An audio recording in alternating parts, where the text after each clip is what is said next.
Right, thanks for coming. Before we order the agenda, Mr. Ellis, we have a shout out for your FBLA. You want to say it? No, actually. Is she here? Sorry, what? There. What did you say? I was talking to him about Sorry. We were talking about FBLA. We would like to hear how you guys did the other day. Oh, really well. That's what we were just talking about. So they, we had 3 kids that took first place. And I mean, I've only been here 3 years. I don't know when, if ever, maybe we've had that many kids perform that well. And one of those first place events is 3 kids presented it, but it's like, it's a showcase of what our chapter's done all year. So it's kind of a thing that it involves everybody, but 3 kids present information. And then Molly Heron, she took first place in client service, which I was just explaining to him, that's customer service. So you get a scenario, you have 10 minutes to read it, and it's an irate customer. This time it was a broken couch, and she had a party on Sunday, and the couch arrived broken on Wednesday. And what was she going to do about it? So she has to pretend to be a customer service representative. She took first place, and then PSA, public service announcement, that team took first place. All in all, we had 7 qualify. We have a couple more who may still get to go, depending on what the other teams do, but it was a great day. And then, we got overall the chapter, you earn points all year long for stuff that you do, and then like how a wrestling team earns points for wins and pins and stuff like that. They have a team placing, and we took 2nd out of 101 chapters. So yeah, it was a really, really good day. Yes, 48 kids. 48 kids competed, which is the most we've had in some time. So yeah, it's growing. It's fun. It's exciting. Thanks for asking. All right. Congratulations. Okay, ordering and approval of agenda. Basically, we're going to have a district reconfiguration discussion. Then we'll have public comment if anybody has any comments they'd like to make. And then we'll adjourn. Motion to approve the agenda. Motion to approve. Second, all in favor?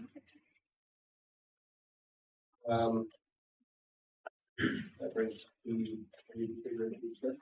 You want to start us off? Sure. I felt it was necessary for us to dedicate some time to invite the public in to listen about our kind of current plans or where we think we're going, but I've prepared some operational expenses for you, but I thought we'd get to those here in a bit. I would like to hear from all of you, just kind of some discussions around some of the options that we discussed. Can we put the options, do we have that we can put up here? Or do we just need to explain the options we've discussed? We can pull up HTK's presentation. You want me to share that with you? Yeah, I can do that.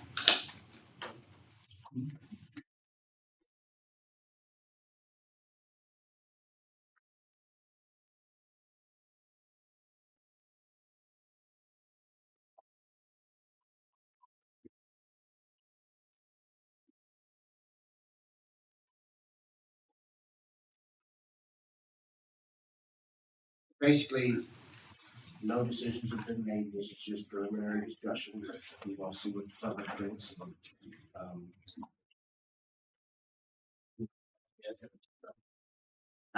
Big picture, there were some options that included 1 campus, 2 campuses, 3 campuses.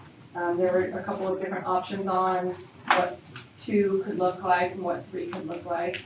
And then obviously the 1 campus was the high school property out there, moving everything out there.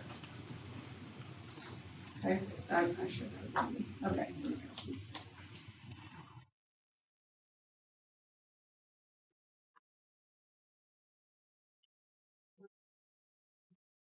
We're going down.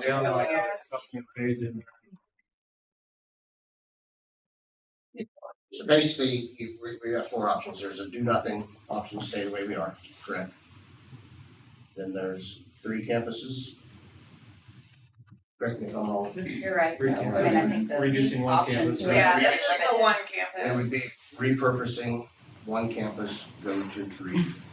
Then there would be 2 campuses, so basically, however that would go, they don't have the details And then Yeah. there's one campus option that has been discussed also. Correct. Keep in mind, these are rough layouts too. Yeah, and these layouts could go different ways. Nothing- We can put additions and classrooms and different things in different manners. We talked to HTK today about some different options for, an extension to the high school for middle school. So there's And I- different ways we could do that. And in my opinion, the numbers they've put with these, I don't even feel like there's a good guess at this point. I don't think that there's been enough detail put into it to get a close estimate. So That's my opinion, I'm not saying that's. So with that in mind, I think it's probably really valuable for us to discuss kind of a vision on where we want to go, what we're thinking, and then we can dive into some additional questions we might need and more information you want from HTK and where you want to go with that. And then Kaylee and I can discuss some estimated projections and numbers that we put together on operational costs as well as revenue loss from enrollment, declining enrollment that we're projecting. Those are also a lot of projections based on the information we have now and what the future possibilities could be over time. Okay? We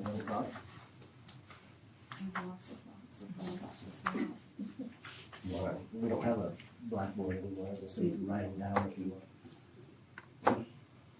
So I guess, I don't know, does the public all know, like, we're talking about possibly, these are options, now keep in mind, moving to one campus, all out at the high school, maybe combining junior high to the high school.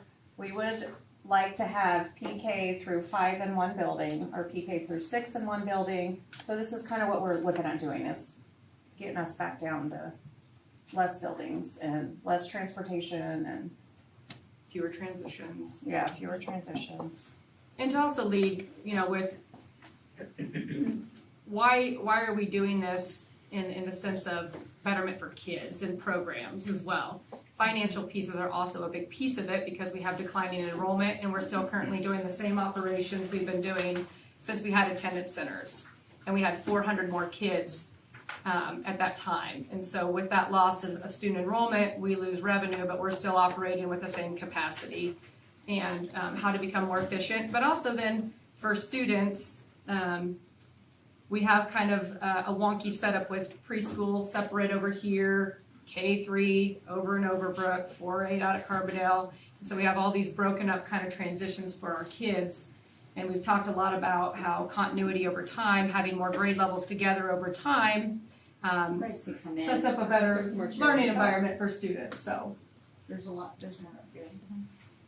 So there's obviously the student-led decisions, what I think should guide everything we're thinking about, financial implications that are going to happen as well.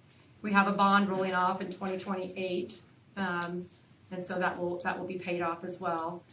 And then taking that opportunity to look at our facilities and the needs of our facilities. Our high school is getting old. It's got a lot of structural needs that are going to need to be taken care of. Capital outlay only pays for so much every year to take care of the district. So those are some things that I've shared with the board in the last 2 years and during our town hall meetings.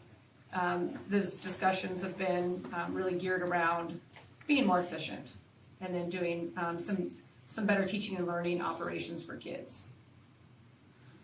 One of the things that we talked about, as far as like the student aspect and teachers and things, since we are so spread out, getting teachers to be able to collaborate, bounce ideas off of each other, we have to build in special days for that. It's not, hey, just walking down the hall and be able to do that, or even combining some like classroom collaborations and things like that. If high school gets the opportunity to go help in, our elementary schools, they're driving down, 56 Highway to help do that. So, just being able to combine, that's one aspect that I've thought of too, bringing kind of the students closer together, as well as the teachers. So let's break down when we say 3 campuses. Right now we have 4. Yep. If we go to what we're calling 3 campuses, that repurposes one of our buildings to, say, special education. You'd still be utilizing that building, we just wouldn't be maintaining it, correct? If we sell it, if we sell it. if we to sell like it, there's the other co-op options or to whatever. lease, there's things like that as well, yeah. So that's part of that option. Also, we're adding an ag program, Mhm. which. Gotta figure out what we wanna do with We're that, and where thinking we wanna about put putting it. that in the old district office for now. That could change. So the 3 campus option still utilizes all the buildings in some way for educating kids. Now the 2 campus, that's gonna be a little trickier, right? Yep. Because then we're looking at elementary and probably just elementary in one, and then junior high school in another. So now you got 2 buildings to repurpose Versus 4. versus 4. Right. And then the 1 campus option, which would be I'm everything. sorry, you said repurpose, yes, Yeah, sorry. repurpose Yes, somehow, yes, to do something or get different rid of whatever. And the 1 campus option would be, you got 3 buildings that we're not utilizing for students, so. Or at least 2, right? I mean, if we use one for Right. repurposing, One the other still 2 would like, I like- mean, we wouldn't have a plan. Any Mhm. plans that have been presented, nothing's been planned Mhm. outside of maybe 1 building, Sure. so. And we have not overly engaged any, community efforts for repurposing of what these buildings could be in other capacities as well. So none of that is, repurposing is still a pretty open and broad concept that we could explore more once you guys decide kind of what direction you wanna go.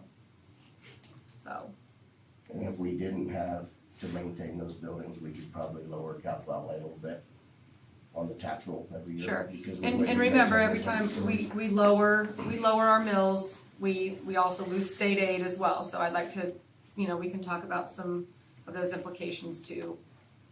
What strategies we'll want to use, to do some of those things. But yeah, you can do all sorts of things with your budget and. Well, Has the public seen the options? I mean, like, They were displayed, they were I saw trying displayed. different things, so we kinda know. Yeah. But I don't know that Kind of these were breaks even down. the 4 that we landed on recently, right? Because these include like a 5 through 8, Yeah. if I remember right. I mean, Mhm. can we? Yeah. Oh, yeah, but we definitely said no to that one. Yeah, we But- talked to them about So- that. Yeah, so. Or even if you just wanted 7, 8 out there. I mean, there's different ways to 5 through tweak 8 all of section. these. If you And- wanted it 7, 8 versus 6, 8. and another option, to get to some of these options, so, to get stage like the 1 campus or even like the 2 campus, it doesn't have to be all done in one fell swoop, because I think that number is a little bit of a sticker shock. But they are supposed to be coming back with some options of how we could do this gradually as well, so. Well, I guess I can say, I mean, it's not, and I'm not saying it's what we'll do, but the 1 campus sounds nice. In my opinion, I, right now, kind of think the 3 campus option sounds like a great deal. It wouldn't be a big burden on the taxpayers. One campus is a lot of money, that's gonna be very, very difficult. And I'm not trying to start an argument or beat them up, I'm just trying to get this going here, but to me, it looks like the 3 campus option, if we could find out a way, if that was best for the kids, it wouldn't hit the taxpayers. Our assessments are going up at the county every year, so tax bill's already going up. We could save a little bit, we would still be utilizing all of our campuses, I think that would help with the communities. But jump in if I'm wrong, I'm just throwing out my initial opinion. Campuses, but maybe changing the grade level configurations. Changing the grade level configurations. I know that's kind of been a little bit of our problem there. It might have to move the junior high around versus the elementary. I'm not the one to figure that out, that's your job. But, So the options that That you- being said, we're in a position, you can get into the money later, we're in a position, we can run a little bit of a bond that won't raise the taxes, we can upgrade some of the facilities, get some nice things that we need, and start down the path if we eventually go that 1 campus. I mean, am I thinking wrong? I mean, you've got different thoughts? I'd like to hear. My only thoughts would be long-term, and I think if we were talking about doing the 1 campus option, it would have to be done in phases. That's just my opinion. It's very expensive and, I mean, the 1 campus option just seems like a pipe dream right now, but I don't think it's Tell me what is, Well, there's some tell me things- what a phase process I mean- looks like in your mind, and I what guess are you thinking? For me, phased would be, the first phase of that would be getting the junior high at the high school. And junior high, I think we've all kind of talked about a 6th, 7th, and 8th for us. And then, maybe even doing some things that the high schools needed, like are we going to need to do anything with do we need to do an FFA building? We talked about softball, baseball facilities, needing another gym, those types of things. But to me, I guess maybe that would be phase 2. I don't know, maybe phase 1 is that we do the 3 campus option, like Tanner discussed, but then you're throwing a lot of money into capital outlay by doing that. And then if phase 2 was we're moving the junior high to the high school, that's Should we spend that money? should Tell be- me what 3 campuses looks like in your mind. We got a kind of sample there, but I mean, to me, that doesn't have. if I'm saying 3 campus, we're gonna utilize a building for special ed, which the Three Lakes feels like that if they take over some of those things, they can do a better job anyway. For some certain programs. For some certain things now. And then we're gonna have an elementary school, a junior high, and a high school. But as we go here, I mean, we have 118 kids in band, and our band room holds 20. I mean, there's Yeah, some like facilities, there's some realistically, facility that's needs major issues. Yeah. that, I think there's some classrooms that, at the high school being the oldest building, the buildings in the towns are not as old and they're in better shape. But I do think that we could do some upgrades at the high school that would be needed for the kids. I mean, right now, where does the band, I'm not trying to just roll the band, but where do they even practice when they're building for the musical? Commons. They just Or the find a stage. spot. Commons and, of the stage, yeah. So I think there's some things, and I probably can't list everything that you guys probably know better. Roy, you probably know a lot what needs to be done, but I think there's some upgrades we can do along the way like that. And maybe that's And phase start 1. preparing, the wrestling room is built for 40 kids, I think, Mhm. and we have 2 teams And the of girls 50 are or 60. stuffed in the basement, yeah. And not just sports, but the academics, we've got some things. The wood shop. Yeah. Yeah, The the wood shop, shop. the shop area. The locker rooms, we've been talking about for 6, 7 years some of the lockers don't even have doors on them now, I think. So, right- There's just some upgrades that need to be done. So right now, even the 3 campuses will require some remodeling to fit everybody in the places they're gonna have to fit. So our largest facility for an elementary is Carbondale. Overbrook's a little bit smaller, but could fit 3 grade levels there easily, especially if we were doing 6, 7, and 8 there, but it is more Geared towards. geared towards It's safe for elementary, but littles. remember, there was K-8 kids there at one time, so there are things we can do. There's collapsible walls to make bigger rooms, there's things we can do, but all of these buildings will probably still need some things done with them, to even move to 3 campuses. I don't think we could just shuffle kids right now and it work out perfectly. I think there's some things we'll have to do. We can use capital outlay for that. You could also probably run small bond for things like that, if there's some things we need to do as well. I But personally, is that what you guys envision though, on where people go and where kids go? We probably need to decide that too, if you're thinking 3 campuses or 2 campuses, who goes where and what grades do you envision? I mean, if the 2 I would rather campuses do make 2. sense, I jump mean, in, there's I my don't. question. What's the price comparison if we do try to move to 3 campuses compared to if we go ahead and take a little bigger Yeah, we're step gonna and have to go to move. 2? I mean, like, what is that? It'll be more If you're significant, comparing it'll be more elementary to significant, junior we'll have to high, do bigger why would we additions. not? Right, but if Right, it's but not, if it's, go ahead. If We're it's just- just, You're not spending the capital outlay money to Yeah. rehaul a school either. No, I mean, I just no, think. capital it's outlay is not that gonna much take different. care of It's not- remodeling facilities but and we're that not capacity. spending that money that we could already put towards like a 2 campus, trying to make it work for a Right, 3 right, campus. yes, I agree. Yeah. I would like to see us get to a 2 campus setup sooner rather than later. I'm not sure that's the very first step. It just makes the most sense, I think, over time, when we're looking down the road, I think that's- long-term projections. And I think thinking. realistically, I think that's a more realistic goal at this point in time than trying to get to a 1 A campus. one, Oh, all at yeah. one Yeah. time, yeah. Yeah, that's because I hate, how many times have we reconfigured these schools, I mean, I hate to do like, oh, let's go to 3, now let's go to 2, then let's go to 1. I mean, like, I'm good. I want to start with 2, personally. So Because I then, hate to have to remodel and remodel and remodel again and move the kids again. Well, and it doesn't reduce the transitions, it doesn't help us Yeah. share resources that we were hoping for if we keep the 3 campus option. Because right now, Because all we're doing we is. really kind of are operating with 3 campuses, because, Yeah, so right. I mean, we kind of are. every kid going to kindergarten is a transition. But I gotta fit 80 kids from this preschool somewhere else, if that's where we're gonna go. So keep that in mind too. Those numbers are declining, but I gotta fit them somewhere. So can we look at the scenario for 2 campuses that they proposed? I'm just trying to refresh my mind of what they.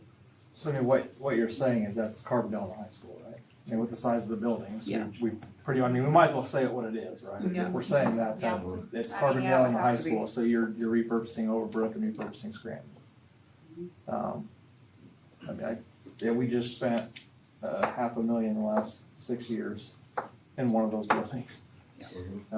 And as a matter of fact, we spent $872,000 in the last 5 years in Scranton. So They're expensive. that You have 4 buildings. that's 100% more than what we spent at Carbondale High School in the last 5 years. So whether we move to 2 or whether we don't, I think we need to come up with like a 10-year plan of, I'm not saying we don't do maintenance, but maybe you defer some of the non-major maintenance because we've spent a considerable amount of money in 2 buildings we're talking about closing down that we're not gonna see a return.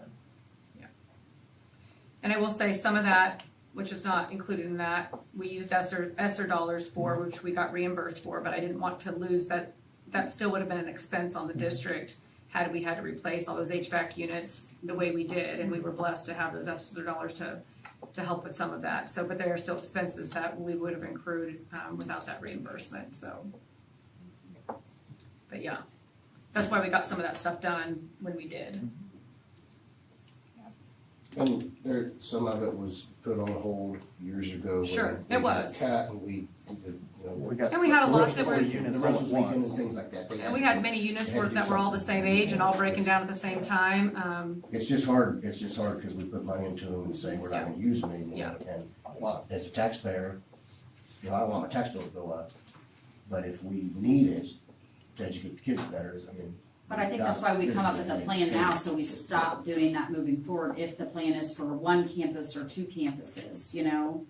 We hadn't really talked, we've done a lot of talk, and we haven't really sat down and said, these are our options, this is what we're gonna do, and so, And I don't think, still my opinion, I don't think we know the numbers. yeah, I Until agree. we look into that, and then once we get there, once we know the numbers, we can see what that's gonna do. Sure. And it may not be an impact. Sure. Yeah. But And we're trying to find some more affordable ways to do, a 2 campus, versus I think it's about 18 million. Is that right, 18 million for the 2? This No, shows this is 30, 30. this says 30.3, 18.5. Oh, this was for one's the 30. That's yeah. the bigger addition out here with the 6, 7, and 8. Yeah. Okay. But even that, I feel like didn't include. Well, did we figure out what the length of the space is east of the gym? I mean, do we have room No, that was for one of the questions, I a think. gym and a hallway and classrooms? So do you guys want to put together some questions then, like we said last time, for HTK that you would like to get answered on 2 campuses or 3 campuses? Like, where do we put these additions? Are there different options for 2 campuses versus 3 campuses? but we're gonna have to have something better than this to. Yeah. to- It Yeah. doesn't have to be Oh, an yeah, we need architectural drawing, but if actual something to measurements scale and- would be ideal. I mean, I feel like we do need to look at we have both of the options because that's a ton of money, and if we can't pull that off, I feel like we need to have another option, and I don't know what our other options are if we don't go to the 2. You know, Mhm. I mean, eventually, it's always gonna cost a lot of money, so I feel like if that's not something, that the taxpayers aren't willing to support, even if we think it's,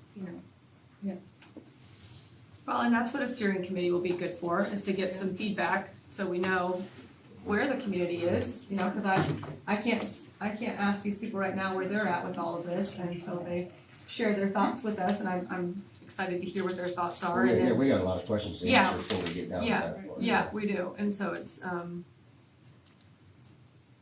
Well, it sounds like we got everybody thinking any of the options. If we can do something better, that's what we'd like to do, something that's affordable and better, and have a plan for the future. I feel like Yeah, should we look at the options and try to just throw out questions that we have if we are looking at the 2 or the 3 campuses? I mean, like, is the band even room considered in that? Is the parking lot considered in that? I mean, And the ag building, and then Right, the district right. office, if we go to Right. 2 buildings, where's the district office? right, Or 2 campuses, excuse me. I mean, I don't think any of And them. start an ag program, I mean, what are we gonna need for that? And, if we go to 2 campuses and we don't, and we're repurposing another one, what are they gonna do for storage at the high school? Put another shed out there somewhere, Chris. I don't think we have enough. But, I mean, there's just there'd be a lot of things that need to be answered in that. Oh, yeah. And as far as, I mean, you know, repurposing, would we talk about like community centers or having, you know, CTE programs in one of the schools? Or, I mean, if we don't sell, we can always lease, and I mean, that would bring money to the district as well. Rather than out of the taxpayers' pockets. so do you guys want to throw me some questions or additional things you would like me to bring to them? I think first, yeah, we all wanna Well, I know think if to we scale, went- if I we think move 6 to 8 to the I high think if we school. go 2 or 3 campus, either one, what's it gonna look like? What grades are where? And what's it I gonna thought we require? tell them. I think we tell I them. thought We we tell them. felt confident, like Yeah, 6 through 6 to 8 8 here. is our junior high, pre-K PK. through 5th is in their own school. Yeah, I mean, I If we think do that, it too. is that something that we all like, feel like we? So if it's 3 campus, it'd be 6 through 8 in one, Mhm. K through Right. 5, or Pre-K to 3K to 5. And then Yes. if it's 2, it'd be 6 through 12 in one, Mhm. 3K through 5. yes. And do we say Carbondale in the high school, and do we say, I mean, I feel like if that's what we're talking about, and if we talk about 3 campuses, then it's Scranton. I mean, and maybe I'm off, I just feel like it's important to say.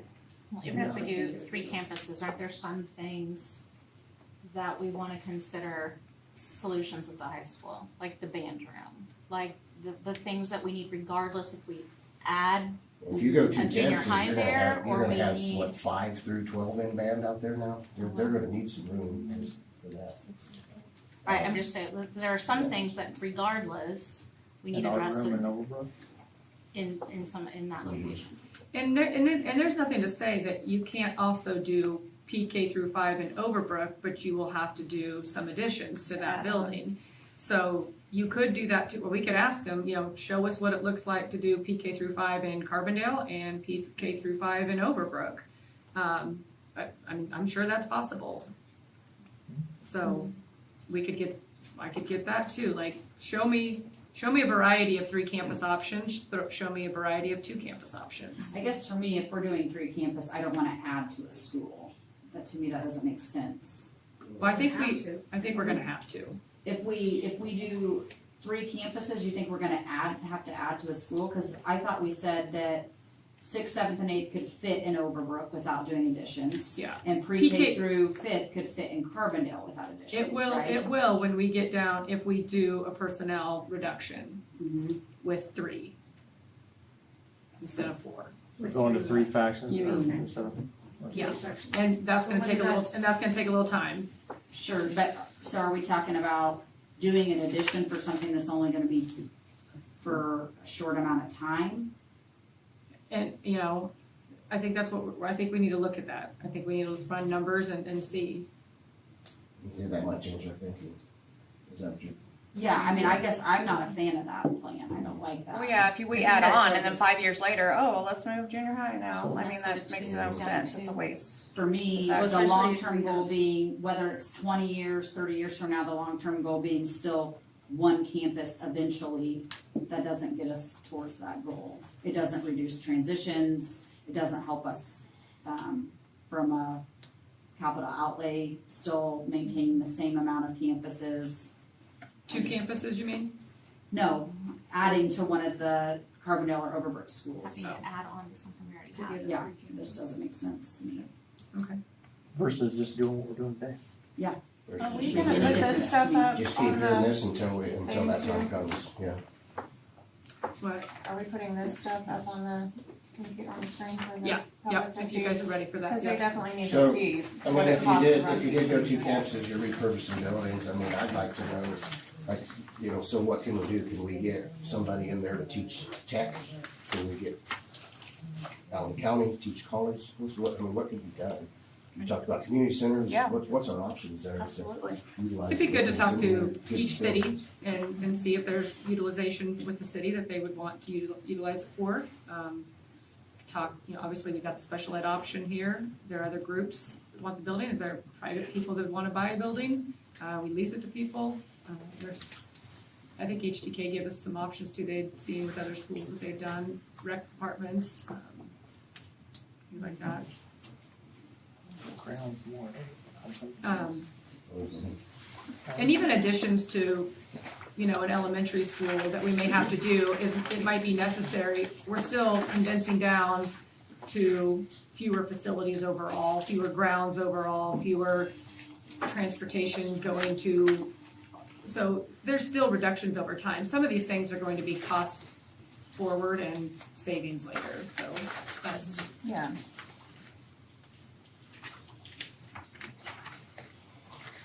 You wanna put this up on the screen and explain some of it? I don't know what all my before we go questions are. So we got PK through 5 in the school, 6, 7, 8, 9, 12, what do those options look like? And then for 2 campuses. And then what kind of, upgrades are we having to look at for the high school? Like things that are absolutely necessary to do, or those coming out of capital outlay? They'd have to be a long-range capital outlay plan unless there were major structural things we needed to just get done that capital outlay absolutely cannot afford. So if I've got $1 million project that's gonna happen at the high school, that's not capital outlay. So if we're redoing the front entrance and that structural issue we're having up front there, that's not a capital outlay So project. do you want to put specifics like that we think need done at the high school? I mean, Yeah, and we've got that, list. we've got a laundry list of Okay. those, yeah. Okay. Okay, that's And it. to I didn't know include- if they needed to be like, Yeah. HTK is like involved in some of that since. I mean, They created us a list for the high school. so they know about the band room. Yeah, that was one of the things. Is I that said. the water issue that was brought up last time, is that something that we need more information on? Oh, the Water- lagoon. The restrictions to the water. Yeah. Is it even feasible to have a campus where we're at? Have that meeting in Yeah. one spot? And then Yeah, it just costs money. Yeah, parking. parking is something that 100%.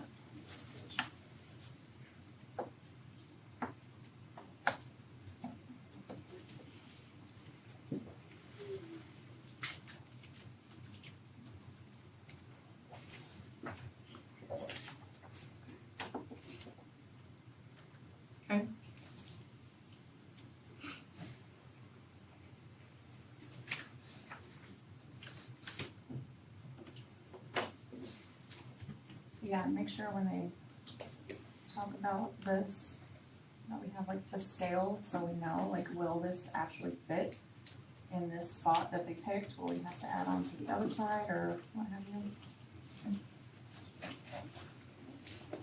And what did they say? We needed 4 gyms? What was between junior high and high school?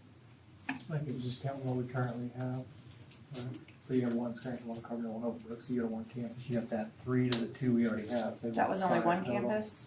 But what if we do the 2 campuses? Does Well, that- I think. Cause the I plan felt like was- they've added a gym here, but we talked about we needed a 4th We gym did talk about that. for junior high and high school to both be there. Bus them to a gym Yeah. if you don't. No, so I feel like I would put that, is it possible to get a 4th gym on that? Yeah.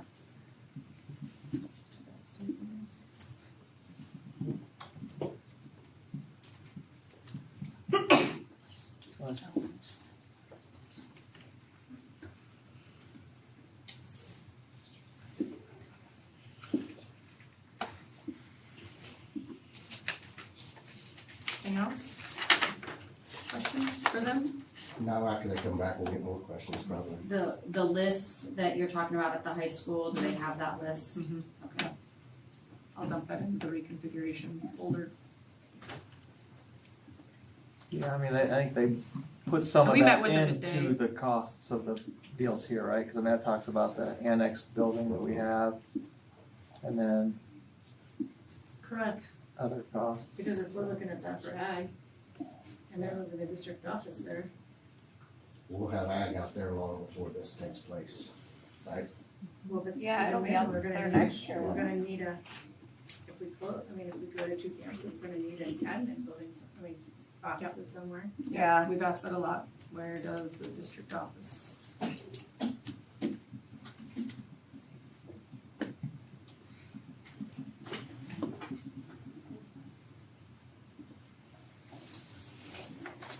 You want me to ask about athletic facilities beyond the gym? You want me to ask about softball, baseball? You want Is me to, locker rooms included? I'm just curious. may ask about locker room? So what do we currently, because we have the old locker room, there's a locker room in the dome, isn't there? Who uses that? The away teams, right? Visitors. That's just for the visitors? Mhm. So yeah, definitely upgrading locker rooms. Baseball, softball, mine's not asked since it's up there. Well, the rest, a different thing for, something different for wrestling. Wrestling, That's- band. And band, yeah.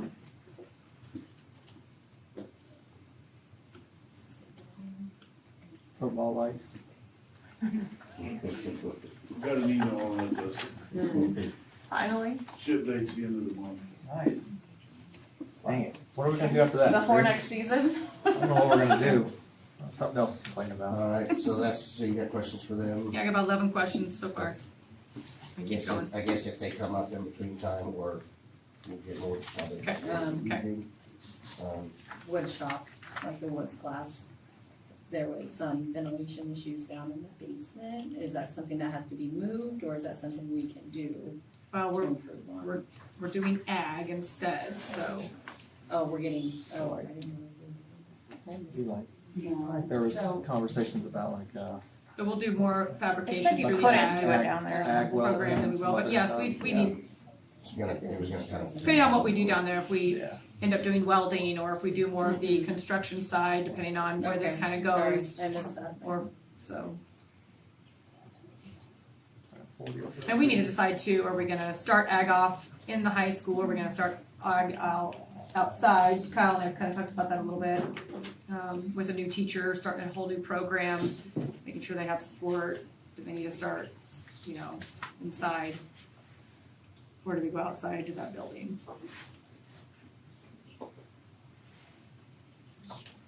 Alright. Okay. What else you wanna talk about? Okay, so Kaylee ran a lot of numbers for me. I just gave her every category I could think of with expenses for operations. I know you guys last time talked a lot about wanting to see numbers. So we've got a little bit here first on just projected revenue loss, like a 5 to 10 year kind of outlook on just with declining enrollment. And when you have reduction in students, that includes not just base state aid on that student, but also weightings that go with them, any federal dollars that go with them, whether that's at-risk dollars, title dollars, and then your LOB. So over time, kind of what is a student worth, and then what do you lose on that. So just with declining enrollment, there's, predictions here that if we're looking 5 to 10 year outlook, did you show them this is just the trend line here of where our enrollment's gone over time. This is all the way up to 30, right? And these numbers, so I put the actual data in from 2002 to 2024, and Excel calculates based off of trend. So it is a very low conservative number, much lower than what we were actually anticipating, but it's conservative for estimates. So that way we're not saying, oh, we're gonna get 5 less students, and next year actually have 30 or 40 less students. And I'm also looking at enrollment in 2 ways. So K through 12 has a certain kind of funding. Preschool only gets a certain kind of funding. But I still got to consider all my preschoolers that will then feed into funding K through 12. So I look at enrollment big picture, my 3-year-olds all the way up to my 12th graders. But I also look at funding, which is K-12 funding that you get with kids that's based on those things on page 3 there. So we do get 3-year-old at-risk funding for preschoolers and 4-year-old at-risk funding for preschool. But that's different than K-12 funding. So I'm kind of looking at enrollment in 2 different ways, with and without preschool. And I'm looking with preschool for future projections on our numbers that are feeding our K-12. Does that make sense? So I look at my incoming kindergartners and my exiting seniors. Does that make sense? So when I had 90-some seniors fall off last year and 50-some kindergartners come in, that's a big drop, right? So we lost a lot of kids last year on just that fallout right there. And below 3rd grade, so for next year, 3rd grade and below, we're sitting more in the average sizes of upper 50s versus the 70 and 80 average we used to be at. So as those grades exit and these smaller classes come up, we're replacing with fewer kids than we are what's exiting. So that's kind of how this trend is looking. And these are projections. Things could change, right? So I put some other strategic kind of considerations, open enrollment. That could either bring kids in. It could also make it easier for kids to leave. Private schools, some of those things could accelerate losses. Expiring federal grants. We've already lost a few things. And there's discussion about things that are going on at the federal level. So there's funding that we could lose. Discretionary funds that rural schools get. And then any sort of local valuations that may affect our LOB and our taxing. So I know there's a bill right now that's trying to put a cap on property valuations every year at 3 or 4%. So if those things cap there, but that also gives us better planning too when we know that those things are capped. So there's lots of things that could affect revenue that's coming in over time. So these are kind of generalizations on what we're looking at now and for the future. We then, if you go forward a little bit more, if you look at, let's go to the estimated annual operations expenses. We'll go to this one right here. This is, I had Kaylee just run numbers on yearly average operational costs, counting utilities, grounds, internet, and other tech expenses that are yearly, the salaries, insurance. This does not include, however, this is just building costs for the schools. This is not including, however, our district administrative center, our tech department, and our transportation department. So those are those yearly expenses. So as we lose revenue, we've got to either make up for that somehow, and that's why we've considered natural reduction in staff as staff leave. If there's places where we can just absorb a position versus having to do a reduction in force of staff and rifting people, we absorb staff because obviously salaries are our largest expenditure. So we not only have to make up the cost of lost revenue, right? We still have to maintain what we have with fewer dollars coming in. So that is there. I talked to OPA a little bit, and they gave us some food service considerations with 2 campus or 3 campus models and the savings that those may offer for us. There's school districts that have done this, that have changed how their operations work, where they have a main centralized kitchen where they do all their hot foods and whatnot, and then you have more of a satellite type kitchen that might serve, some of your cold side options or whatever, but you do one main campus. You can reduce staff and you centralize it, and then you satellite food, right? So you can reduce staffing to do that. You can reduce equipment and cost of appliances. So they gave me some things, but they were going to run some numbers to see then what that would do to our contract with them, and could that go out for rebid then when those things change. And he said there could be some significant savings there with some of these considerations. So I'll have to get some more hard numbers here. They have to do some things for us to be able to do that. And then we've got, wrong page. Transportation and technology. I had Mr. Madden and Mr. Lohmeyer give me just some estimates, and we totaled those. And these are reductions we could have with 2 campuses and 3 campuses. And some of these, this is personnel in transportation as well as bus leases.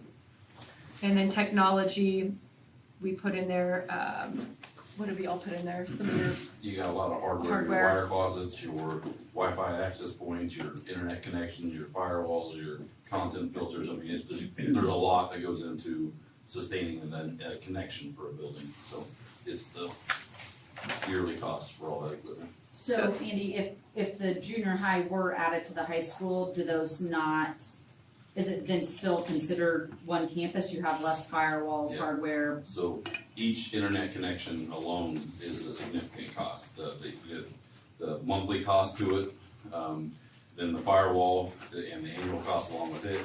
I mean, just every little component to it. So yeah, if you're middle school, yeah, I'm looking at rather than connections. How many connections am I gonna have to make?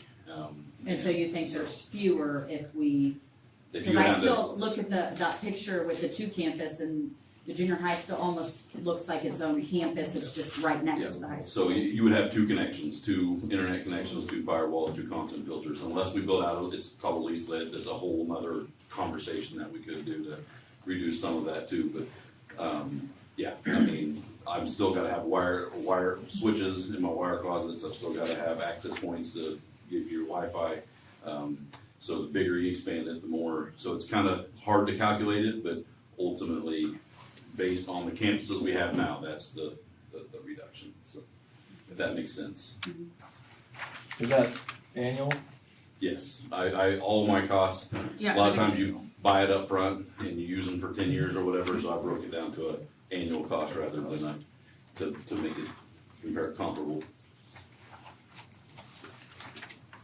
All right, and then staffing, future staff reductions, moving, eventually getting to the point where our class sizes get down in those 50s, maybe low 60s, going down to 3 teachers per grade level versus the 4 we've been at for quite some time.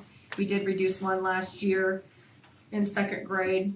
So this just did a price comparison of current staff salaries down to 3.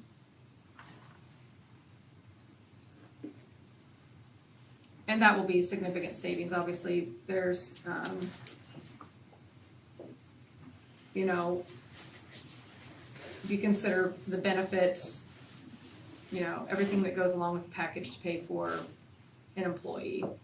What does this put our class sizes down to? Do you have any idea? I mean, like, does it go from? You know, they're all a little bit different. You know, we've got 53 in some, 58 in others. So put them around. You know, we're trying not to get too. I mean, we don't want to be bigger than 20, but we'll still have a lot down at 16 and 17. So it just depends on the number. They vary between 50 and 61-ish. So.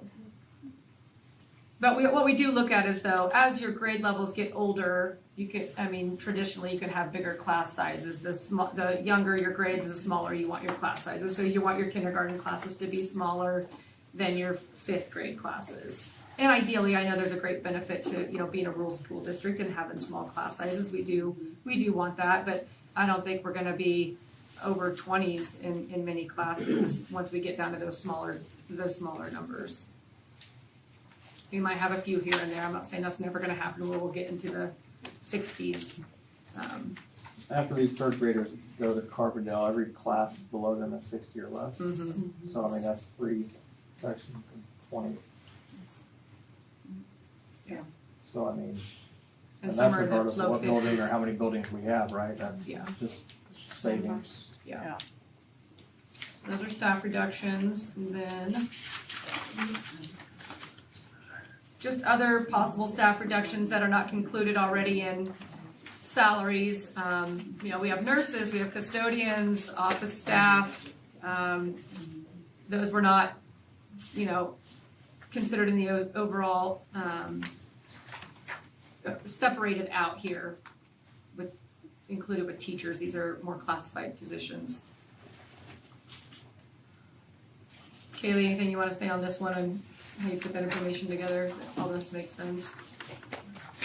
So it's a 2-building configuration.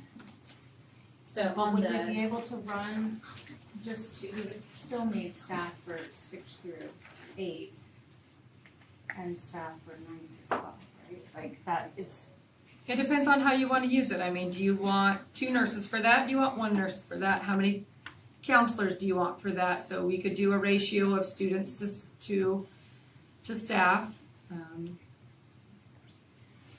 There's some probably places we're a little heavy. Others that we light, depending on what you consider the service priority. sorry. oh, yeah, Those are good questions, those are things that we'll have to decide, where do you wanna cut, on some of those positions, And these are just optional things. I mean, obviously, if we have 110 kids in band, we're not gonna wanna cut down to 1 instructor that's gonna handle 110 kids at the high school, plus the 50 or 75 or however many are at the junior high and middle school level. So this is just, class, probably. hey, these are potential options. Yeah. But right, if we get our elementary to a point where we're, sitting at 56 kids on average class size, how many nurses does that take? How many counselors does that take? How many,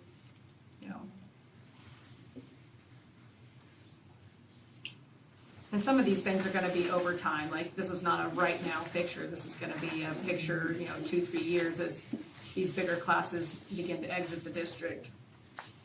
So a lot of future projections over time and cost savings over time that we'll want to look at.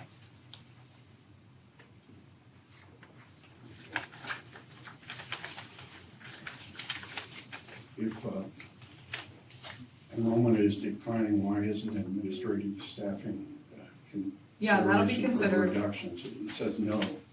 That's if we were just to cut out 1 building. So like if we were to remove the preschool as an operational building, Faith is really our administrator over here. We don't have a principal. And so that's what But that's it's- saying. So much is being decided upon the enrollments being so much smaller. You're telling me that no reduction in administrative staffing, the people that make the most money, is being considered. I think the reason why that would be is because we wouldn't, then if we reduce that, we wouldn't have an administrator in the building, like we wouldn't have a principal in Overbrook if we didn't reduce that, right? I think it depends on, right, so if you have a building, so if we go to an elementary PK through 5, that significantly increases the amount of kids in that building.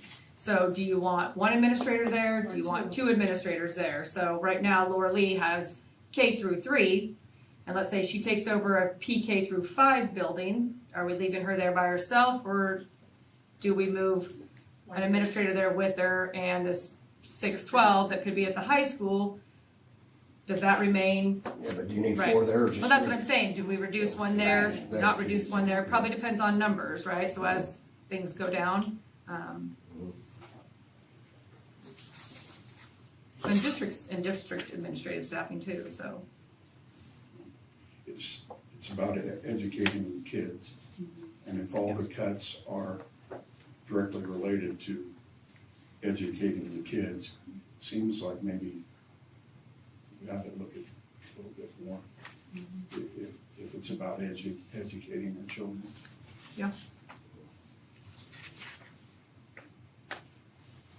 And honestly, over time, staffing has reduced, but we've also added programs where we've added different kinds of staffing, new staffing. So as some staff left, what was a different kind of staff member we need? Like education has changed. We never used to have interventionists. Now we have interventionists. We didn't have ag. Now we have ag. We're trying to move MTSS up to the high school. So sometimes staffing is looked at more in also changes versus just reductions. We're changing what we're doing. We have more counselors and mental health people than we've ever had. But that's a need. Our needs have changed, so. Right. You were given mandates and you weren't given the funding to do that. So Well, our kids have changed, our kids are not the same. that may be something that I didn't look at when I'm sorry. Well, and you're, No, building- they're all good, those are all good considerations and. and your building, your operational costs for your buildings, you know, you're gonna not have your utilities grounds, but your salaries are gonna shift over a little Sure, bit too. they will. That's, Yeah, they will. I mean, we're very preliminary here. When we look Oh, at yeah. that next time, can we And this is separate all- out salaries? Sorry to interrupt.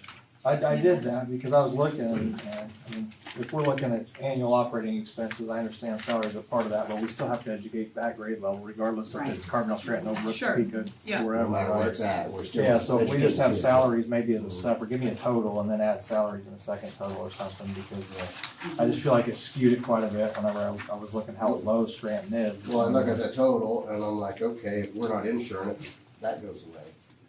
We're not paying for internet, that goes away, but we do have the salaries because we're gonna move the kids somewhere, so we're gonna. Go ahead. For salaries, if we were to do a pre-K through 5, for salaries only, not including benefits, just straight, this is what you're paid salary wise. Pre-K through 5 is about 3 million, 6 through 12 is about 3.4. And I'm gonna ask, I know you've thought of this, ask this question because it always comes up when you talk about number of teachers or whatever, we're still considering, we want the smaller class sizes that we can have, that makes it. Sure, better of learning course we environment and do, all that. yeah. I know these things, Yeah. I know that'll be a question, yeah. Does that include any of our sped?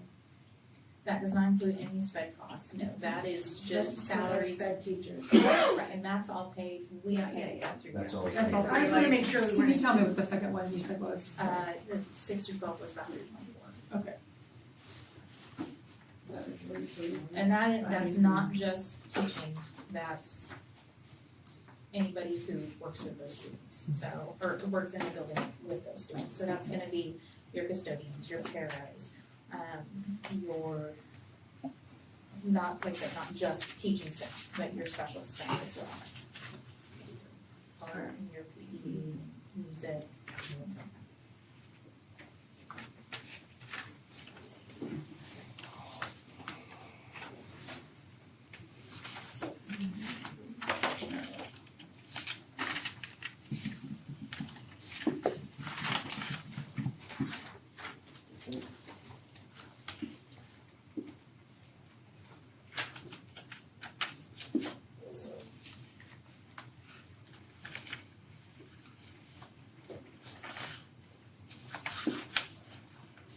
How about the stipends that we've given for transportation and stuff amongst the district? Was that considered in these reductions? Stipends for transportation. Like band, did we give him a stipend or does he keep track of his mileage? Oh, sorry. for the Sorry. Mileage and stuff I could give between. them Back and forth to buildings. internet stuff and. That's not figured in those totals, That's no. Because we That have, would be another, we have a few of those, don't we? yeah, might be about, I think it's 9 to 10,000 for 3 or 4 people for the entire year. Okay. And that's just your in-between buildings, so that way they're not keeping track of it daily. I know we've got some that do it for outside of school hour transportations, but that wouldn't change because they will still be going to those outside activities for others.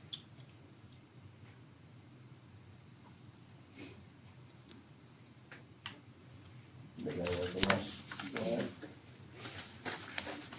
Are you good? Okay. You got where you wanna go? You got anywhere you wanna go over? No, I mean, unless you guys have more questions that you want me to, there's things you don't have answered that you want me to get answered, and obviously these are quick projections we put together since the last board Right. meeting, ran a bunch of numbers, tried to get a good picture for you on just things we can consider for cost reductions, where we're losing revenue loss, and just continued expenses we will have with the same operations that we have. So how do we reduce operational expenses over time with declining enrollment. And then I don't want to forget, obviously, this needs to be about what's best for kids and where we want that to go and what we want that to look like. Because at the end of the day, that's what matters the most is what we're doing for kids and what you guys think is the best for kids. And I think everybody's probably got different opinions on what's best for kids. My recommendation to you, obviously since the beginning, has been the more continuity we can have with kids and the fewer transitions is very helpful. It's very good for our staff and our teaching continuity. Our students over time growing with the adults they have, the culture in the building, the expectations and outcomes that go along with being in a building. Even administrators, we've had some kids that have had multiple administrators over time and expectations change and how they do their system changes and things like that. So I just think some of those continuity things are better. And then, even some opportunities considering middle school. Middle school's not really operated as a middle school before in a grand scheme of things. They've always been either with elementary or,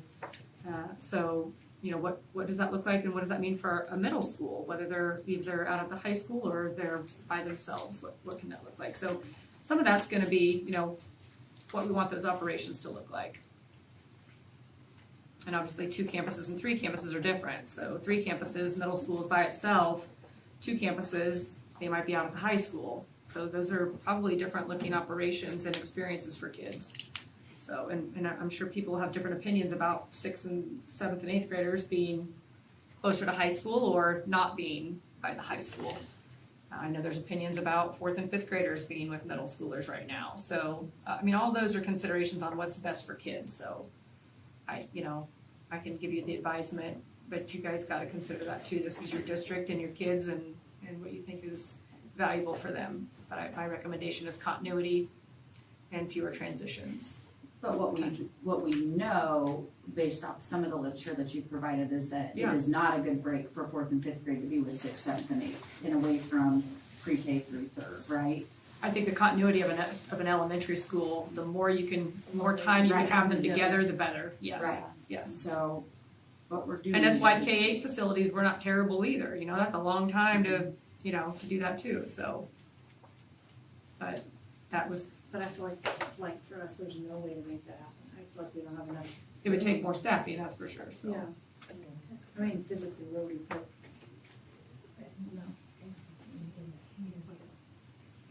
Back to where we were, but not to change from a reasonable amount. That'd be a lot more expensive. Yeah, and there's going to be conversations about that. Where we were in the past and buildings that were operated by town. The Overbrook kids going to Overbrook, Carbondale kids going to Carbondale, Scranton kids going to Scranton. There's models that we could come up with that go back to that, or do you draw lines and do 2 elementary schools, or do this middle school here and there, or so there's things we haven't even talked about either. If those are considerations you still want to think of, but if you're wanting to be, I want to see, because you sent us an email and it has how many kids from each grade are from each town. Was it each grade or it was each school? Like how many from Scranton, how many from Overbrook, how many from Carbondale are in each? Was it grade level? yeah. You know what I'm talking about? I mean, I would like the that public for to a see town? that too, so they Well, ultimately can see. Addresses, so if you're going by addresses, right? Like I have a Scranton address, I have a Carbondale address, right? Yeah. But how we would, That don't mean that's where you go to school. that's true, right? So it would be how you would have to draw lines on where kids go. Mine's Carbondale. I mean, ultimately though, I don't know if anyone is wanting to see, the 3 schools K through 8 again, but I mean, realistically, I just want people to see the numbers Well, I of think how many that's- kids from each I town. think once we got into the expense, that's when everybody said, "Oh, never mind." Yeah. Well, that's why we went away from Because that, it was because of expensive. costs. Yeah. Yeah. Yeah. So. Well, I mean, we'd be glad for all the feedback. Sure, That's yeah. why we're here. Yeah, that's why we're for here. that. So, okay, anybody have anything else before we move on? I had a question I wanted It's to not gonna be ask. last Sure. I want to add to the conversation, I'm list. sure. Are there some solutions that could be shared spaces?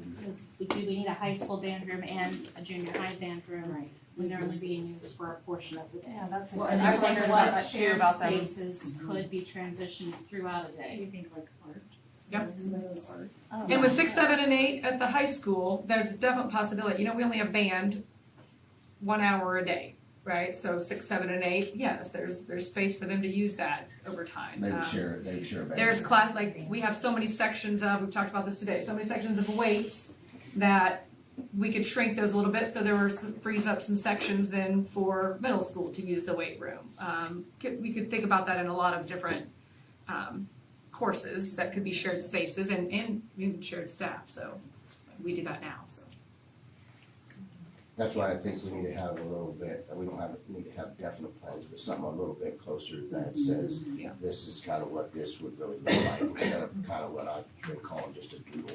Yeah. I mean, So are we leaning towards 3 campuses or 2 campuses at this time? Or are we still offering information to? I threw out the 3, so I've heard 2, so I think it's 2 and 3 is what we're leaning towards as a board. In my opinion, 3 doesn't get us much from where we are today. I agree. So I think if, So all that's my doing is opinion, I a- think if we're saying 3, I think you figure out how to make it work now until we get to the desired state. That's what I think too. That makes more sense. So to spend a bunch of money on. Because if we're gonna add on to a building, we're already spending a bunch of money on buildings. Right.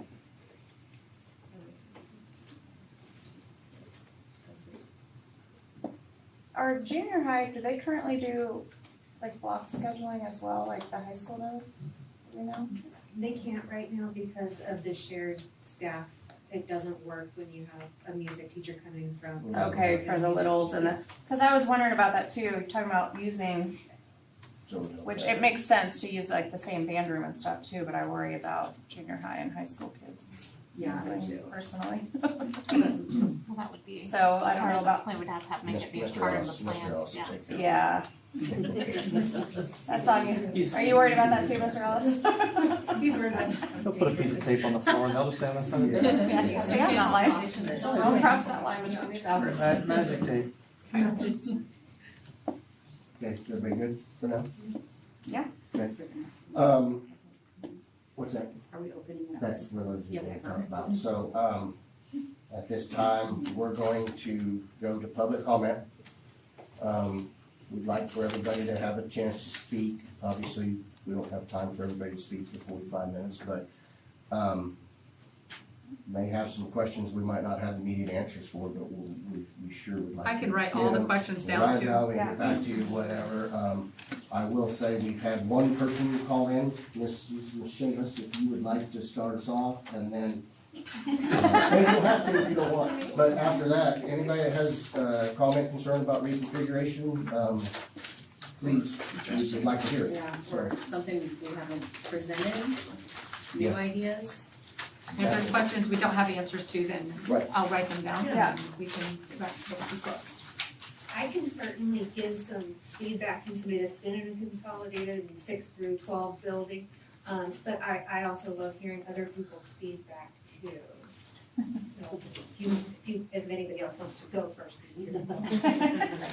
You had your hand up, go ahead, ma'am. Well, I just have a question on the salaries. Is that SRO salary? Do we pay that? We pay a percentage of it. We pay about $90,000 for the 3 that we have. So that's shared with Osage, Sheriff's Department.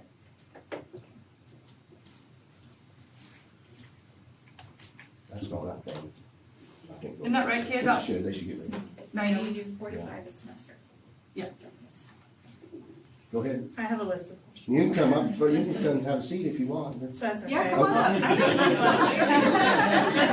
There you go. A question that was asked during the last meeting, that I just wanted to make sure was asked, was the land around the high school being available from those current landowners? I haven't inquired about that at all. I just want to make sure that it was added to your, list of questions. No, I Yeah, have that not was one of my inquired. big questions. Yes. You would like me to I inquire feel like about yes. land? Yes. I think it's gonna be necessary necessary because we don't have the space to do Absolutely. things. We'll never have the space right now for one campus.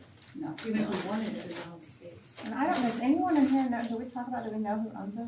We know who's, we know who. Yes. Oh, okay. I'll say, I know Alex looked it up on his app one day, but I'm like, I don't know. Nice. I don't know, cause I didn't No, go to not, high school tour, no, but I'm talking about where on is the that. band practicing right now? Is there like a special room? Kyle, you wanna say where all the band practices? There's a variety of spaces they practice. So we have the established band room that is behind the auditorium stage. However, with the size of the band, the majority of the time they practice on the stage throughout the year. Obviously, when we have play going on, then they move to the cafeteria and commons area space by the gym, by the main gym area. And in the fall, they practice outside. Yeah. In the morning For marching band. Is there like a temporary floor, like roll in, roll out floor that the gyms could be used, as a shared space solution? Just idea.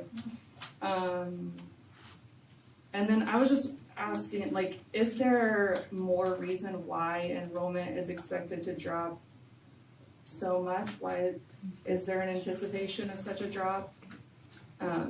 No one's having kids anymore? Yeah, birth rate has tremendously dropped. It's everywhere. Statewide and county. We have a private school that has pulled some kids out. Open enrollment's pulled a few, but a lot of it's just birth rate, fewer kids. So, and then, you know, and I think as we have aging population and we don't regreen homes, then we don't have as much move-in to kind of recycle through younger age kids coming in. So that's part of it too, is the availability of housing and things like that as well, so. Okay, and then with that, I just wanted to mention some, I don't know, intel on a rumor that I heard about the purchase of Heartland Park, possibly being an Amazon DC. And then if you saw the news, the future of the 190th gaining another aircraft, that's gonna size up the personnel at the base pretty significantly, so. And we try to keep an eye on surrounding economic development and growth, and that would be tremendous for our district. I know there's been some things over time that have been presented, some have not come to fruition. Some things down south as well, I know are going on that could bring potential regional growth. But I don't know if all those things will come to fruition. So those are hard projections but they are considerations we do have to look at for sure, absolutely. Yeah, just so like when looking at making new buildings, not. And even with open enrollment. It does, that does worry me, Yeah. because that's something I had brought up too, is, you know, right now we're building it for what fits, but what do we do if there is growth? Sure. Yep. We don't have one additional classroom per class. And that's to happened grow. to districts, it has, I mean, where some boom comes in and wow, I mean, DeSoto is a good example of that over time, that just exploded and, We have more conversations if that happens. yeah, we will just have to pivot and depending on where this goes, but it's hard, and with the open enrollment, that makes it tricky too, so say if there's growth even in Shawnee and they get an influx of people, but they know that you can come to a smaller school district down here instead of going to 501 or going to Washburn Rural and they want a smaller school, we could get, even with the open enrollment policy, people wanting to come here because that is appealing to a lot of families to have a smaller school district, so that's a great point. Yeah. Thank you. Yeah, absolutely, thank you for sharing, that's great. I'm not afraid to come up there. And just kind of go on what she was saying, I'm sitting here listening. I teach at Washburn Rural, been in education for 30 years. Any person in ag, ladies, you know the same thing. You build a new building, and in a year later, it's not big enough. Your barn's not big enough. We all do the same thing. With the enrollment at its current rate, I mean, I saw 5 years. I'm wondering in 20 years. I mean, the money we're gonna spend, we're in millions. And in 20 years, what's our goal? You know, have we achieved what we want today for 20-year vision? And I mean, I'm hoping that all of our towns can grow and the community can grow and then get back to a bigger school and, you know, more kids. But if whatever you decide to do and whatever you decide to build, don't make it the size of today, because hopefully we'll grow. And then in 10 years, we're back here saying, we gotta do additions. And I don't know about anybody else, but I don't think there's anybody in this room that's just praising themselves that they're gonna have to raise my taxes. Nobody likes that letter, so, you know, that's all I'd have, so. Thank you. Thank you. Yeah, Thank you. thank you.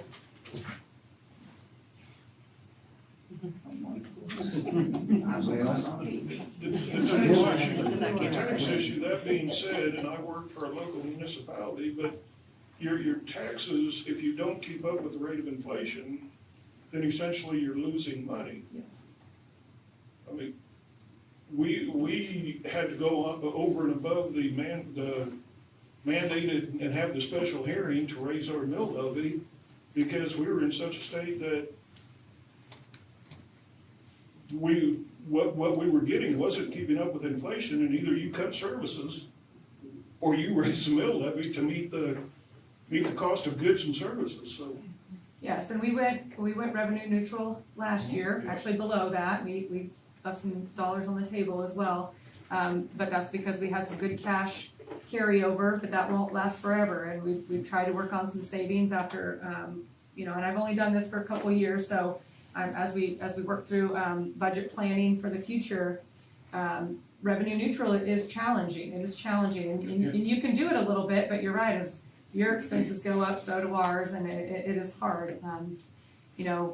And the valuation of your district changes every year, so what your mill is worth, that fluctuates in time, so you've got to make all those considerations. And I guess the question to ask the general public and the homeowners is, would you be willing to pay a little bit extra to have your kids go to school, your local city? Are you willing to give that to keep your K through 6 in your small towns versus trying to consolidate? And that's a question that needs to be brought in front of people such as myself that. Can I ask you, do you have an opinion on the options we was throwing out there? I didn't like any of them. The one I thought, and yes, as far as trying to cut everything to the bare bone, your one location option, but then you're losing your small towns. I go personally, your 3 building option, where you might have K through 5 and over, or K through 6 in Overbrook, K through 6 in Carbondale. Keep your junior high where it's at because it's already been outfitted for junior high, and keep your high school out there. Now, obviously with the band issue, you do have some improvements that are gonna have to be made to accommodate. I was in band, I understand his problem, but there's some improvements that will have to be made in order to accommodate growth in certain areas of the school, but you gotta keep into consideration your small towns too, so. Does the current administration's view on the Department of Education closing have any implications on the outlook of funding in this future? I really wish I had a good answer. We monitor it often, we're briefed often, KSDE briefs us often. Things change so quickly. I've received some information that this could happen. The definitive things that I really want to know about that affect us significantly will be at-risk dollars, title dollars, food service dollars, which I've heard won't be touched. We'll see. And then all the discretionary things that we get benefits to as a small rural district that are discretionary for us, that helps equalize, if you want to call it this, equalize some things that I can't ever keep up with the Blue Valleys. I can't ever keep up with the Shawnee Missions based on the current finance formula at the state level. So there are things that I get to apply for, grants or other discretionary means of funding, because we are small, because we are rural, because our tax base is lower, because our enrollment is lower, that if those things go away, those things backfill things that I don't get from the state. So yes, I'm very worried about all those things, but I don't have any definitive answers really from anybody on what that plan looks like. So if we close the Department of Education and we're gonna allocate where those things are handled, which is kind of what I've heard, what does that look like? like, tell me more. So I just need more information really, and I think every superintendent in the state is wondering what's gonna happen. So, but those are the things I am worried about, so, without being too political about it, so. We Mr. just Coder, oh, sorry. Go ahead. Yep, I'm done. He's just been.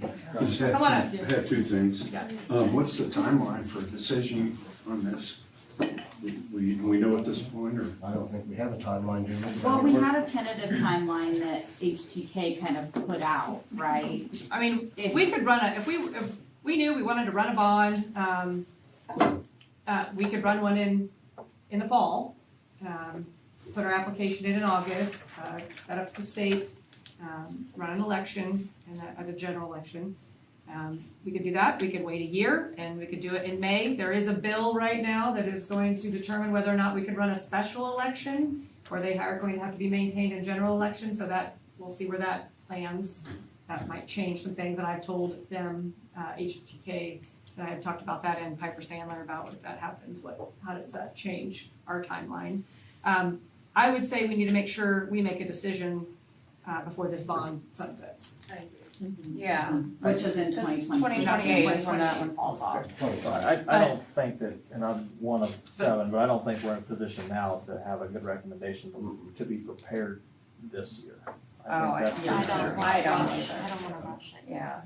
We really haven't made any decisions yet, it's all just a discussion Yeah. at this point. With my employee, I understand special meetings pop up, but you know, running through my head with not being able to come to because I had council meetings the same night, we had a board meeting, that something was happening, and so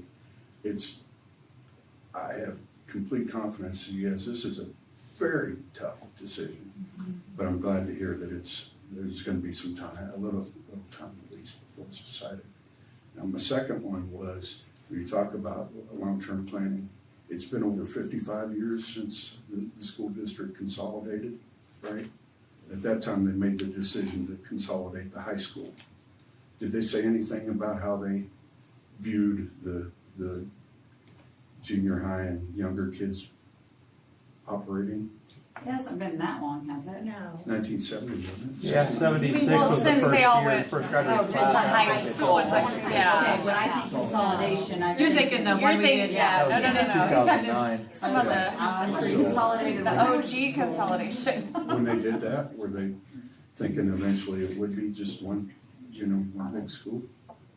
I have no idea what it's the great one I'm on yet. Right, I don't know. Because if that's what it is, then let's work towards that, because you're not spending the money fixing things you're gonna. Right. But, right, you talked about losing schools in the town, and that's, there's no doubt that happens, right? But, well, who's to say if you look when a school consolidates in a bigger town, right? It's just everybody runs around it. Who's to say if we build one campus out here, growth is gonna happen between here and Overbrook, or here and Scranton, or the high school in Scranton, or the high school in Carbondale, or to the north of that. So I just would ask, if we're really, consolidated district, at what point we, and I know you probably didn't guess that's what I was gonna That's say. not what I thought. No, I think you're a reflective man. Well, and I think we talked a lot I about, have 2 children left. I think we talked a lot about, if it does come to that decision to, repurpose these buildings, taking a lot of thought into what we can do with them. We certainly don't wanna just close shop and say, well, we're not gonna do anything, I think there's a lot of thought that we, have to put into it to see what we can do with all the buildings, so that doesn't happen. Yeah, That's my 100%. biggest concern, Yeah, is for having sure. buildings just Absolutely. falling down, ruining the town. Yeah. I travel through a lot of small towns for work, and I see that happens a lot. Somebody ends up with it that turns it into apartments, and they can't afford to replace the roofs. And that happens to a lot of, you see what happens after 5-10 years, and I see Always that some right initial now. ideas and then maintaining the building over It's- long term is it's harder, More, there's a lot to maintain there than a lot of people realize, and so. Yeah, and this is a nice building, and it's still expensive to, I mean, just the utilities alone in this facility, it is a lot. It's a lot, just to keep it open. Then Justin, do you have I comments? was just saying, just to his point is, to whatever vision is established, there's 5 seats this year that are, so 20 years from now, none of the 7 are sitting here, probably not.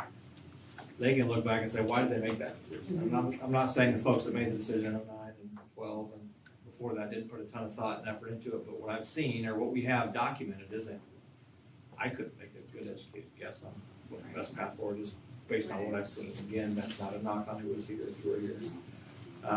So if it's a 10, 20, 30-year plan, it's documented well, this is why, this is where, this is what we project. Amazon comes in and we have 1,000 kids trying to come into a 900 kid district, then guess what? That's gonna have to change, right? But at least they know if it's 900 kids and we're saying this is what the plan was and why we started marching that direction. Right. And to your point, Jeremy, we've had 3 nice, if it goes to one campus, we have 3 buildings that might bring opportunity through a distribution center or something that brings jobs and more students, and the building's too small, like Tim said, and everything, you know. But there's a lot to break up, a lot to do. There's something to be said when people are looking to move someplace, you know, but they expect the child to go to school in the town they move to, so.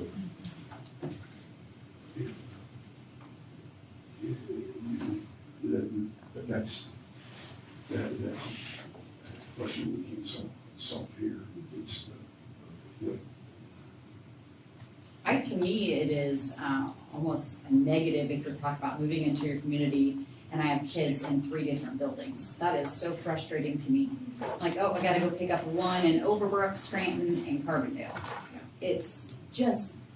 And we haven't talked a lot about that for the parent side of it, you know, there's a lot of parents in here having a kid. I mean, we've got some parents that have a preschooler, a 2nd grader, a 4th grader, and possibly a 9th grader. And they are trying to operate, all of us crazy administrators doing crazy different things, communicating in different ways, different kinds of newsletters, different kinds of, Yeah, even you know, those things, the different kind of newsletters, you know, the meals we're serving that day, you know, and it's a lot. I can't imagine like navigating 4 kids in 4 different schools in the same district.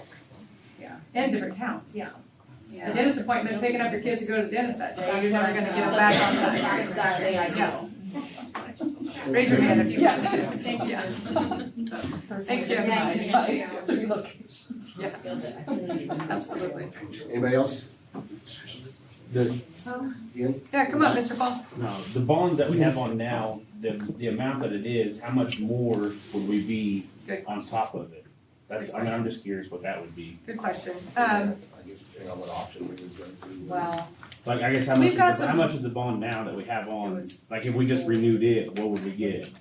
yeah, $4.5 million. yeah. However, did we figure out what it would be today, if they got that today? No, I can get that from our tax guide here, but right now, kind of what they're looking at, we've got some preliminary projections here on what this would do for our mills. Like about $11.5 million bond would increase our taxes by about 2.5 mils.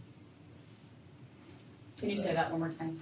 It's right here in front of you. Oh, the first option on the 30? Yeah, okay. So 11.5 would increase us by 2 mils. Yeah, but 2.5. 2.6. Yeah, 2.6. And is that with, if we reduced a campus, we could reduce elsewhere in our budget by capital? Yeah, so you can play with your mills and other funds that we have, because So the instead of raising taxpayers, they 2 just see mills, the raise overall 1. mills they're gonna pay, it doesn't matter what fund it's coming out of, they're paying mills, you know, or whatnot. You know, Kaylee, you know, we max out LOB, we max out capital outlay, so, you know, but also remember too, every dollar you reduce from your other funds too, we get state aid on, because we are a rural district, with low enrollment. Now, if that finance formula changes a little bit, that could affect it, but we get state aid on every dollar that we also get. So we get 60 cents on the dollar for every capital outlay dollar we get. So we also, so think about, we lose that, but we also lose aid. So That's why I'd like to bring Piper Sandler in to really answer a lot of these tax questions, and then the market predictions and valuation predictions. Those guys are the experts on that kind of stuff to really put in perspective, what our bond value is worth right now today, and then what are we gonna get for that. But construction costs have gone up too. It's more expensive to build a dome. I'd be curious what it costs to build those domes today, but it's probably a lot more than I think the $1 million question is if it costs us $2 million, what's that do to my tax? Yeah, so that's what I said. What does my house cost me a year? Yep. Is it $50? Is it $10? Is it Yep. $100? Yep. That's- What if that, I think that's if the that drops question, off, right? is it gonna be? And this talks about that. $150,000, so if your home is appraised at $150,000, a mill's about 17 and a quarter a year, right? So 2.6 would be roughly $46 a year if you're in a. If the county has you assessed it. Yeah, at 150, that's at 150, of course, goes up, right, after it's more, but that's. And the median value home in USD 434 is $147,000 home. So the average home on a 2 mills would be $46. 46. Yeah, a year, $46 a year, yeah. So that's pretty good. I mean, for about 12 million bucks, not quite, but it's a lot more than you think we'd get, right? So. Yeah, but a one campus would be about 30 mil, which is 510. So if all else fails, right, to still though have that bond, to do some construction needs we have, that capital outlay no way is gonna cover, you know, those are considerations too, wherever we land with this, to not forget, maybe this bond looks something different then too, so. Go ahead. Has the idea of just demolishing the domes been considered? If you're talking about 20, 30-year plans, you can't add on to these. We gotta pay them off first. Yeah, we gotta, we're still paying on those. No comment. Do you want an answer? No, just Privately. wanted to see. That's a fair question. With the softball and baseball fields there, is it possible to put where we can have lights and put bleachers there and actually have the games at the high school instead of a different? For what? For softball and baseball. That's Because right now the softball field in Carbondale is almost embarrassing when they hit ground ball and it shoots up in the infield. that was not. I mean, it's pretty rough. Yeah, so that was part of That's one of the that questions. too. Yeah. So yes, but that should be something, I guess, to scale. Yep, I got a question. And the other thing with that is, I saw one softball, one baseball, but that really wouldn't work. We really would need two and at least two softball. And No, Burlington only has 1 and 1. okay, so how do your JV and your varsity play? They play on different nights, yeah. Still do it. Yeah, I need that, but, okay. You gotta talk about the numbers are going down. No, but yeah, I mean, you could look at multiple, but I mean, you can make it work. Does anybody else have a question? Go ahead. In those places. Yeah. I'd like you guys to first look at the improvements that need done before we do any reconfiguring and spending money on that. So like the high school, the band room, that situation needs to be taken care of, right? The ag program, where's that gonna be?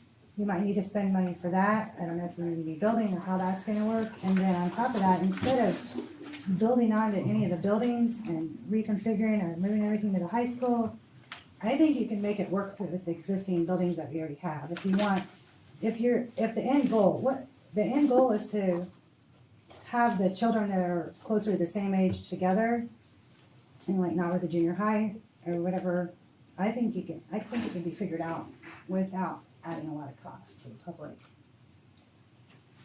I don't know why it couldn't, because like everybody said, K through 8 used to all fit in the building, and enrollment was a lot higher back then.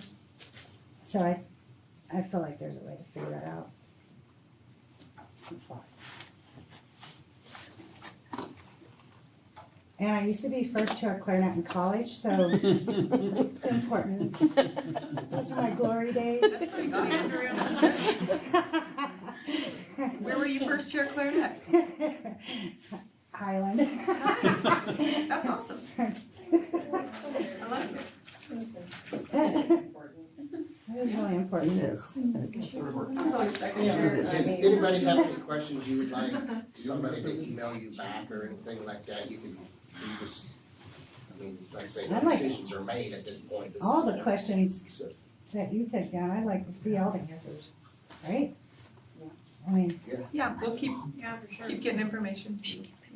Yeah.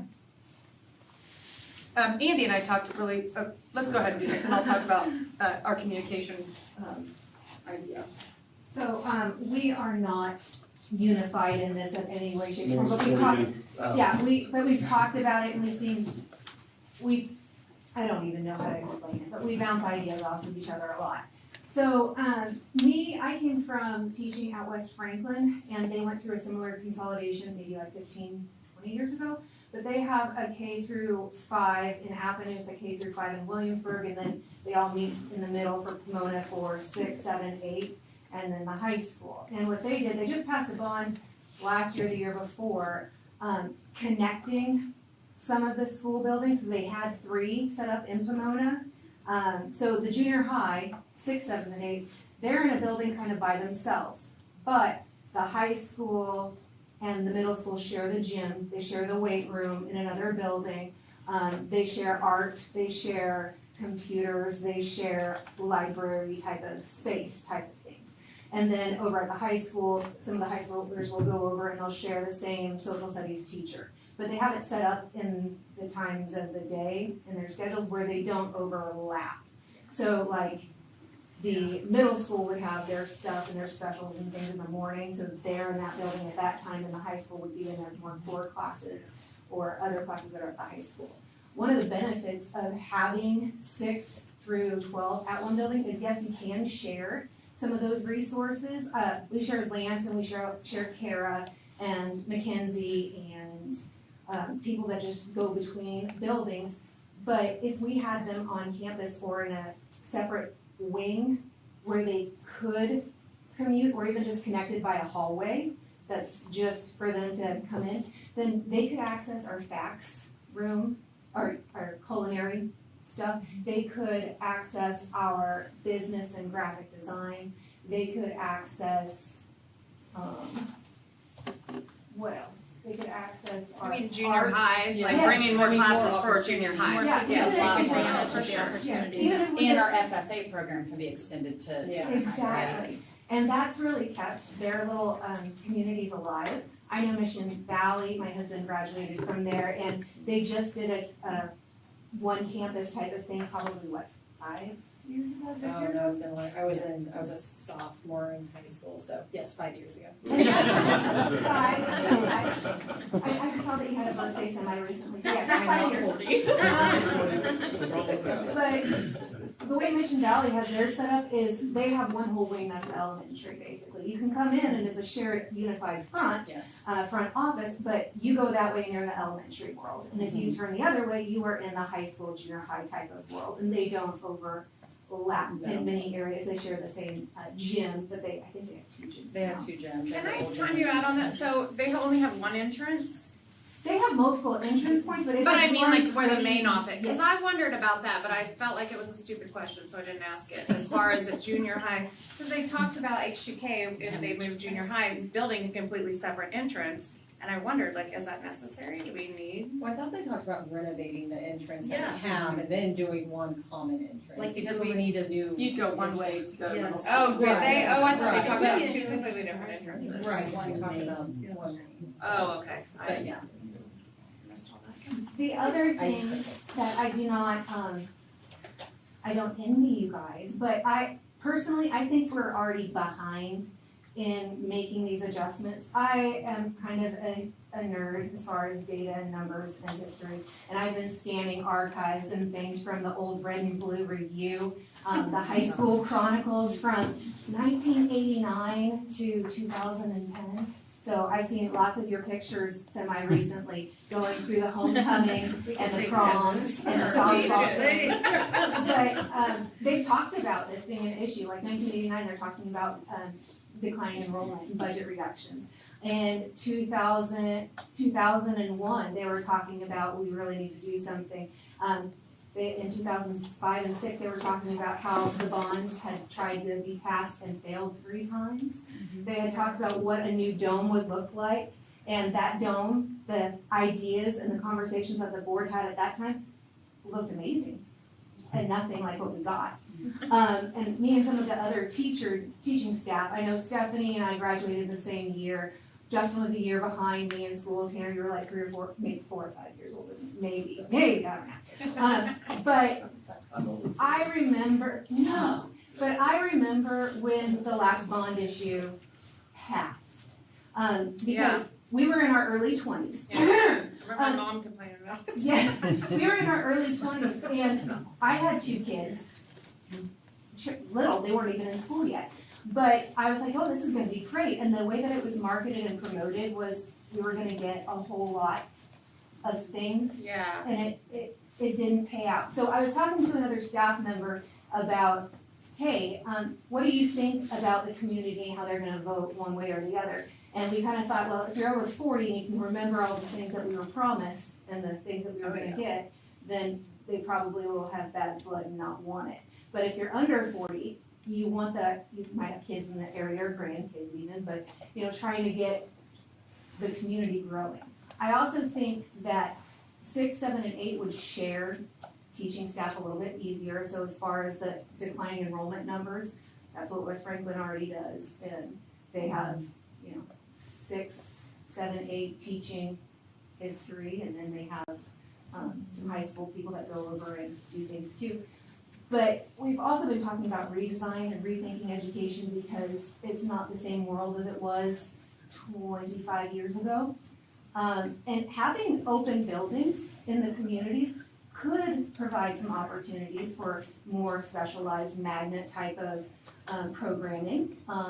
It could be a revenue source for renting out things too. But in the last bond that passed, they talked about, oh, we could maybe do a magnet school, or something with special interest, somebody that's interested in STEM or foreign languages or things like that. So I think there is opportunity.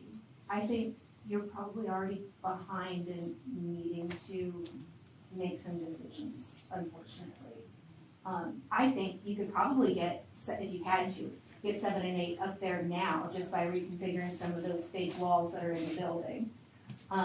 Ideally, it would be maybe like a separate building that's maybe attached via hallway or connection, so they could be separate. Parking is also an issue.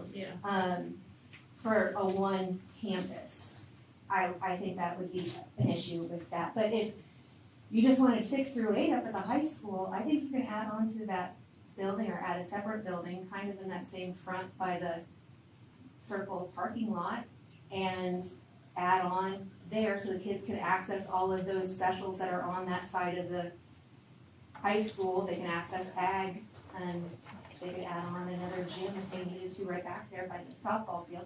I don't know if we could reconfigure some of the softball field versus the practice field for football type of things too, but there's a lot of options.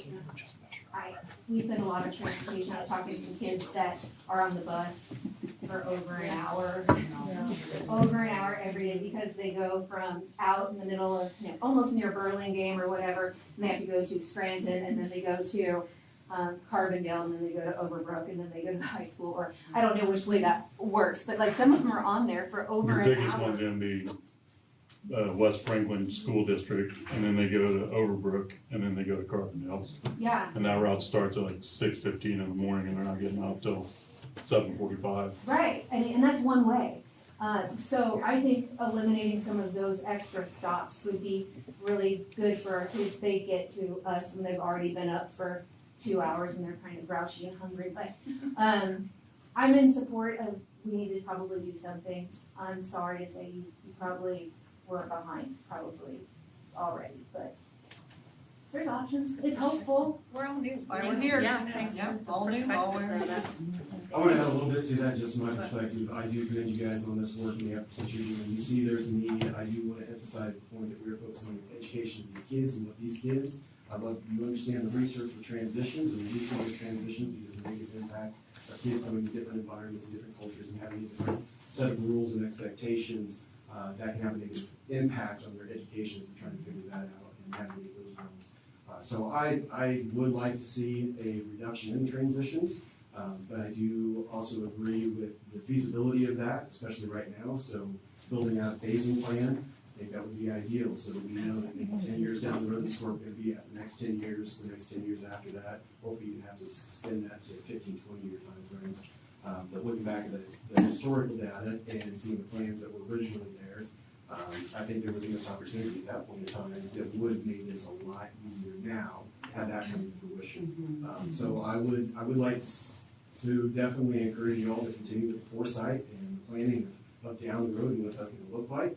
I mean, a lot of the impact of this is going to be well beyond our time being involved here, but I want to support the kids of this community for the future because they are our future and that's what we're investing in. So I definitely want to continue to encourage you if you have any questions of me, don't hesitate to reach out to me. Obviously, in the last 10 years at Washburn Rural, I did a part of the district bond issuing planning and the kind of foresight that you have to make it appropriate and the corrections that you have to fix if you don't have that foresight. That is something that I definitely wish you to be very cautious and take your time with and be very detail oriented with that. So if there's anything I can do to help support that, please.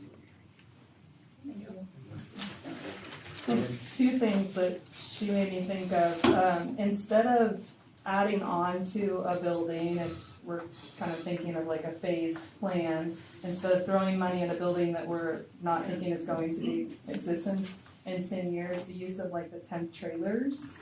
I know that was a big thing when I was in school. And then is it possible to add floors to the high school instead of building because we don't have the land? Is it possible to add up? Yeah, so we talked to HTK about going up versus out for like 7, 8 on one, 6 up top, or whatever. Yeah, that we talked to them about that a little bit, so I can bring some ideas on building up versus out. I'm sure there's different expenses to that. So. We got food renovation before we start. Yeah, that's exactly what I was thinking. Parking garage. Parking garage, we have one of those. Like at the high school. To do the one. The school itself? Yes. All good ideas, guys. Somebody else raise your hand. I know who owns the land to the west.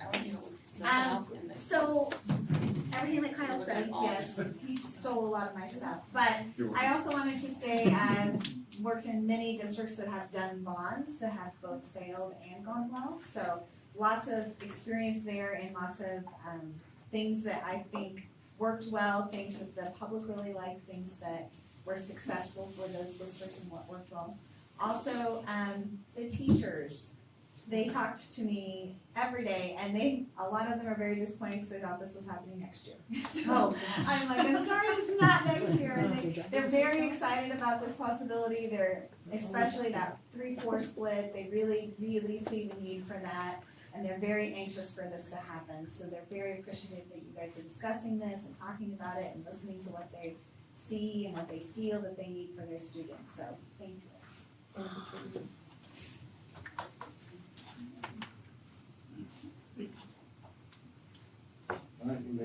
I guess there was a little component that I didn't discuss, talking about innovation and what will education look like in the future. Ashley talked about that just a little bit in her conversations, but we are talking about a lot of practical applications, career readiness for our students. What does that look like?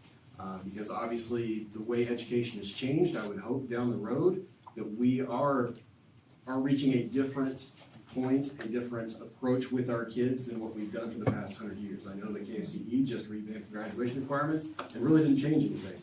But I think that we might have an opportunity within our district to be bigger innovators and see what we can provide our kids that'll help them transition from high school into a career. And what does that look like? Does our traditional model of, hey, we need to have X number of classrooms to fit X courses that we offer, is that really what we need to look at? Or do we need to look at how do we have transitional spaces and provide opportunities and options that might change down the road as well?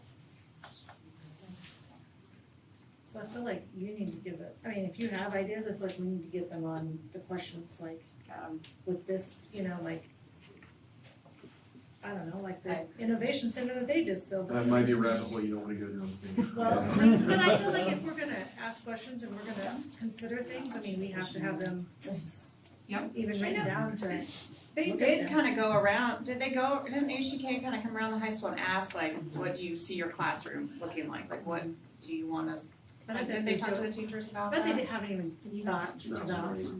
They haven't gotten to that in depth yet. We did utilization of spaces, underutilization of spaces, what do our programs look like in operations, what does our day look like? Because it's hard to come in, I think HTK or, you know, firms like them that work with schools on bond projects or construction projects, come in with, hey, here's what we want, now go get it for us. And we did more of a, hey, we're not sure what we want, can you go do kind of a programmatic study and look at all of our buildings and what are some options we could look into that they thought would be most practical. And so I think during that study, when they were talking to teachers about their spaces, is what do you like about your facility? What do you not like? What, you know, some of those teachers have been there for 15 years and what do they see that this worked 15 years ago, this does not work now. So I know those were a lot of the things I looked into. And then like today, we even talked about how do we get it more affordable to do 2 campuses?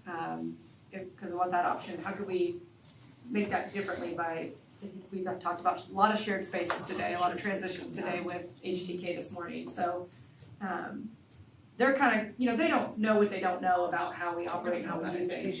But we can also look at, we don't always have to operate the same way we always have done it. So, you know, that's kind of what to Mr. Ellis's point, you know, some of these things could be different on how we operate and shared spaces and transitional spaces. And Well, one thing I think to consider, maybe to add to the questions, is if we built a separate junior high at the high school, would that mean that we needed to reconfigure the high school a little bit so that those shared spaces kind of butted up against each other instead of that shared space being clear across the high school?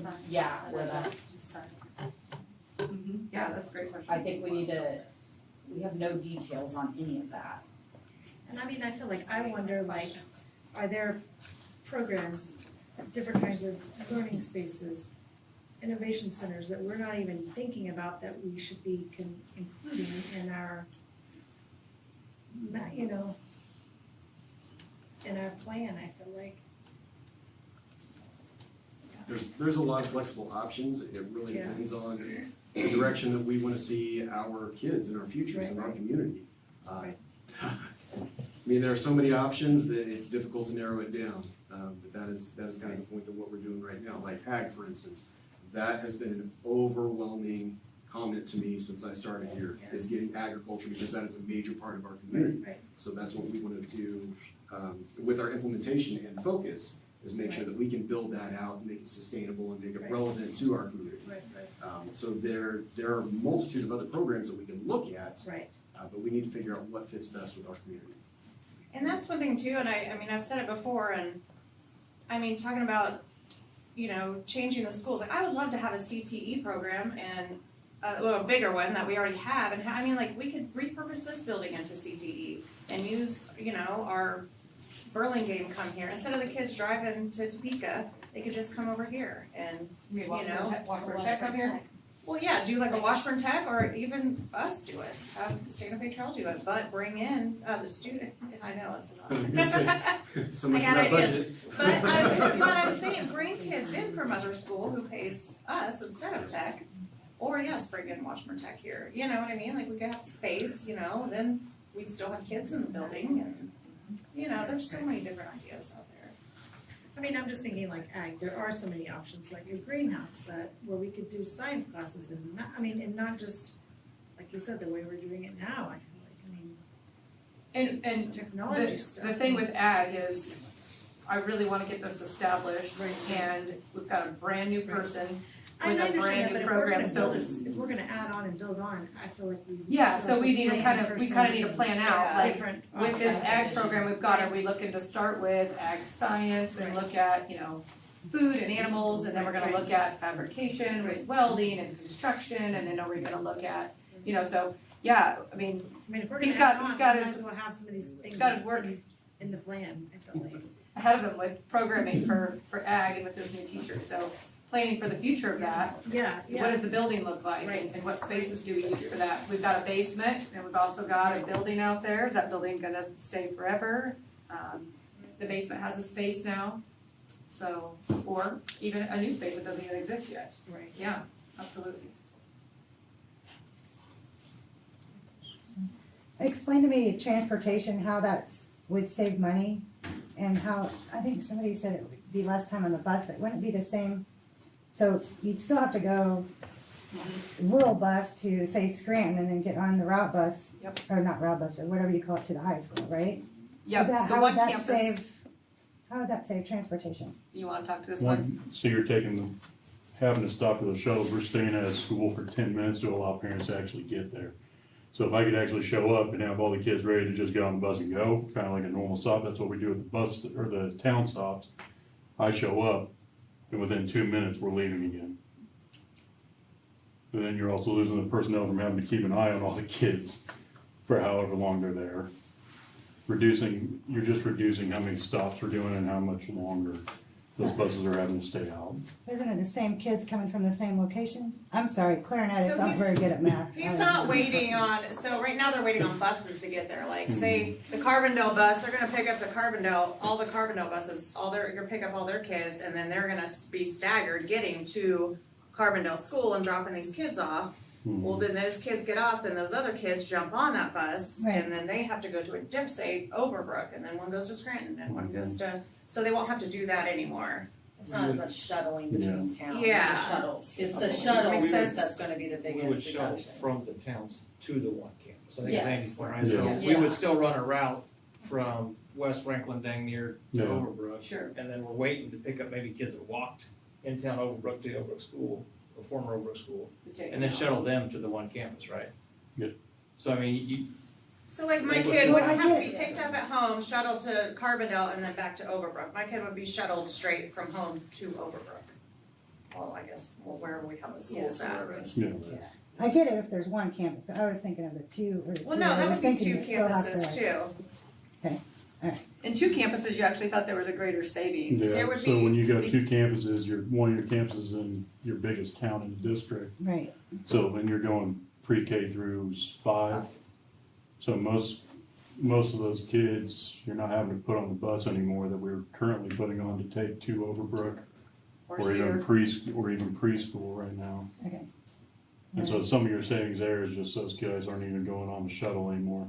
But you are not wrong. Transportation will still always be probably a tough expenditure for us because we are 201 square miles and we're busing kids a long ways just Yeah. on routes as well. But if we could save a little bit in shuttling between the towns and then getting on a route, those are those little cost things that we're trying to save to maybe reduce a couple buses and a couple of drivers. But you're right, transportation is always gonna be complicated in a rural district with kids in a lot of places out there, so, yeah. Thank you. Yeah.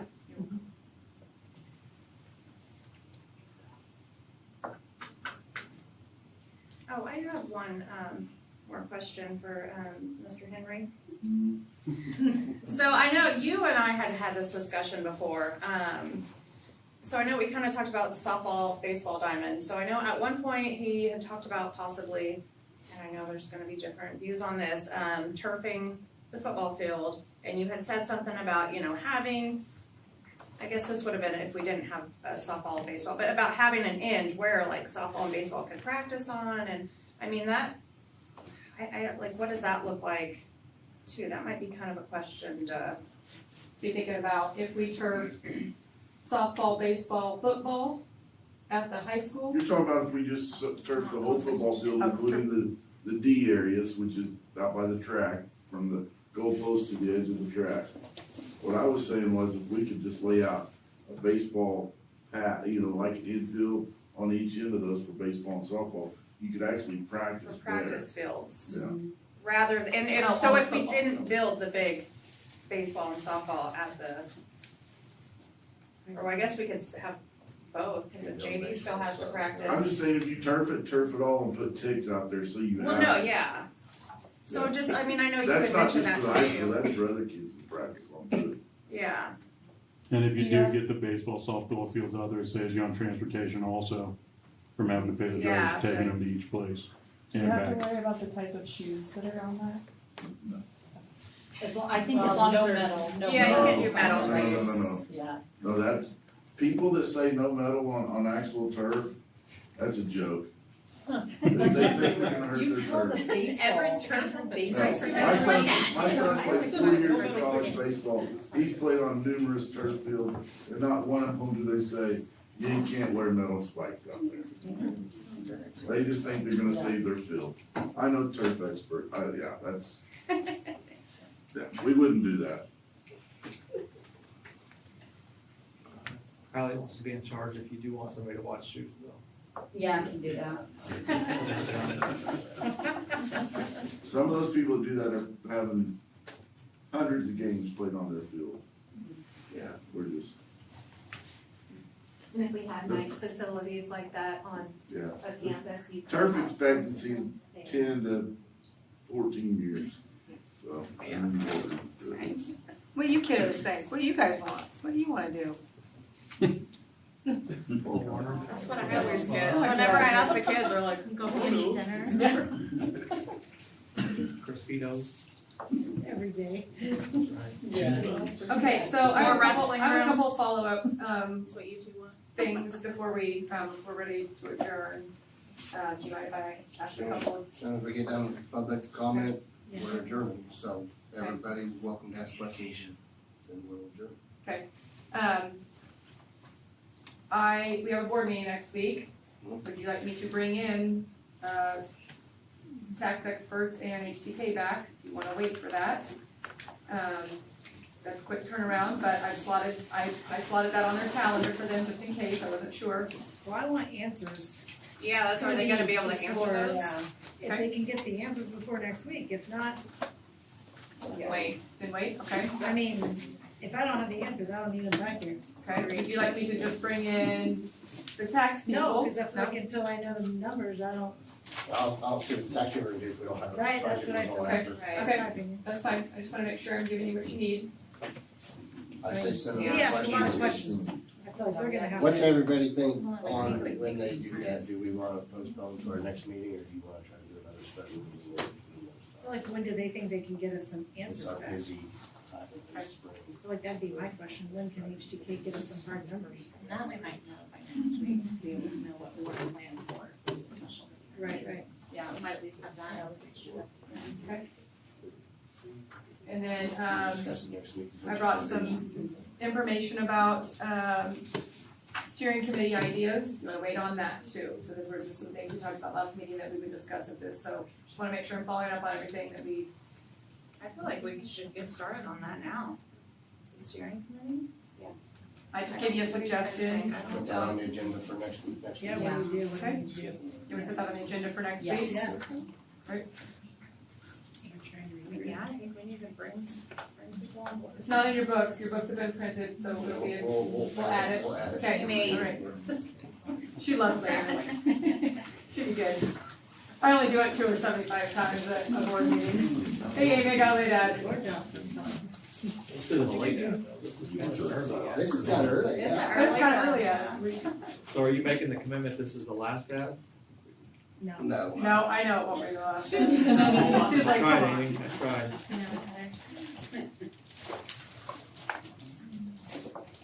Anything else that I can do? I'm not sure that side off. Oh, Win the lottery. I don't care. Yeah. Mr. Lohmeyer and I have been talking a little bit about how to kind of engage the community. A lot of people I know are busy and they don't make it here to public comment. Is there another way to engage with them digitally? So he developed a reconfiguration webpage where we could have some digital feedback questions that we could utilize and also keep all of our meetings and summarization of our meetings here. AI is a fantastic tool that can actually We can put in information about what we talked about, and it will summarize everything for us, lay it out for us nicely. We can put things in here where people can have access to everything we've ever talked about here. So if they had a question like, oh yeah, they talked about that at that meeting, I didn't get to zoom into that meeting, they've already answered that. Or I've got a question no one has even talked about, I need to ask this. That's awesome. And we can get some engagement, and AI is a fantastic way to do that. Can I just request that they cannot post anonymously? Because I can see that being blown way out We of can make it proportion. through And I hate keyboard warriors, it just drives me crazy. yeah, we can make it less social media and more, Normal. professional template. Yeah, that's So what I've got right now, just to show you, I don't know how many people have played with Notebook LM, but it's a great AI program where it lets me it lets you use AI just on the data that you're providing. So it's not taking the data out from everything, like they scrape all of Google. It's just what we've provided. So like this one that I have out there right now, it's your first 2 meetings, your last 2 meetings, and the presentation from HDK. And this does the 2-person podcast that it just summarizes everything that you guys talked about, and it provides kind of details about what you were talking about in kind of in a meaningful way. It's just so for those that are our podcast people that just like listening to something. play a little of it. It's pretty cool. We tried one for me, it was good. Jumped a whole lot on us this time. School board meeting minutes, audio recordings. It seems like a lot is happening with the school district facilities. Yeah, it sounds like a pretty big topic too, the future of their buildings. So. Exactly, and obviously we're not going to listen to hours and hours of audio and read through hundreds of pages of meeting minutes, but you want us to help make sense of it all. Yeah, it references our superintendent as a he, so it has a little balance. Filler words. And it does, but it summarizes. So if somebody doesn't have time to sit down and watch the 2-hour meeting or whatever, they can listen to a 30-hour or 30-minute summary. Yeah, it'll say board members are bringing up lots of concerns about parking lots, and board members brought up concerns about lagoons and water, and we also want to know, what is the best configuration for kids? So it will do a short, condensed podcast for people who want to listen to something on the drive. We're just trying to meet all, it's a modern world. I think that is people really listen. Ashley, is this to your standards? You don't have to read it, you can just listen.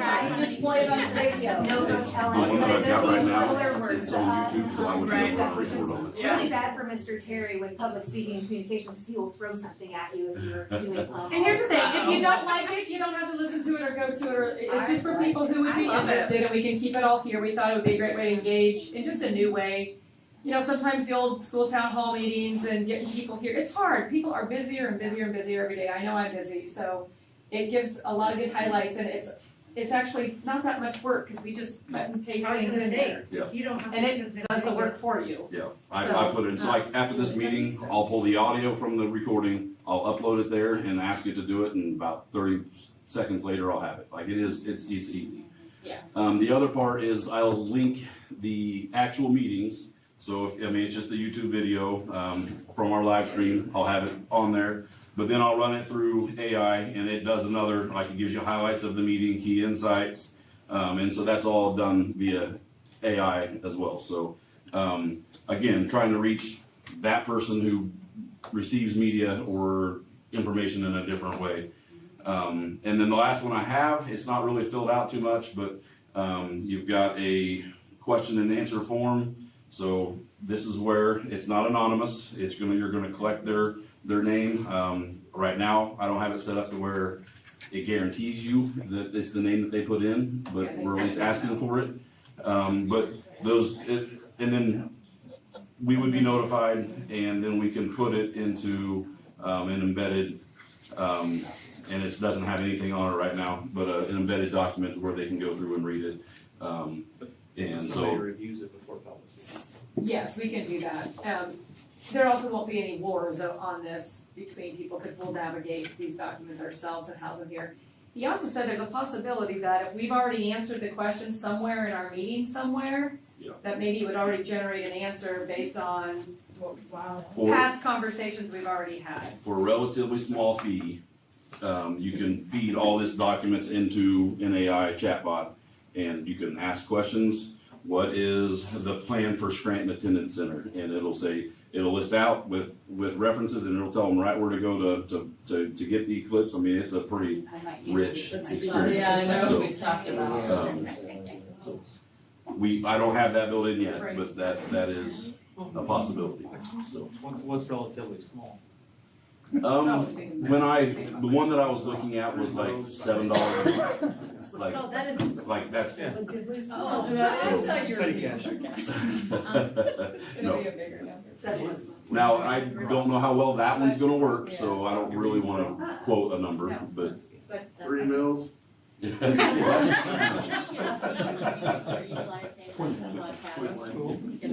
really cool. Yeah. I wanna listen to it. What does your AI think about Grok? I just want the answer, you don't have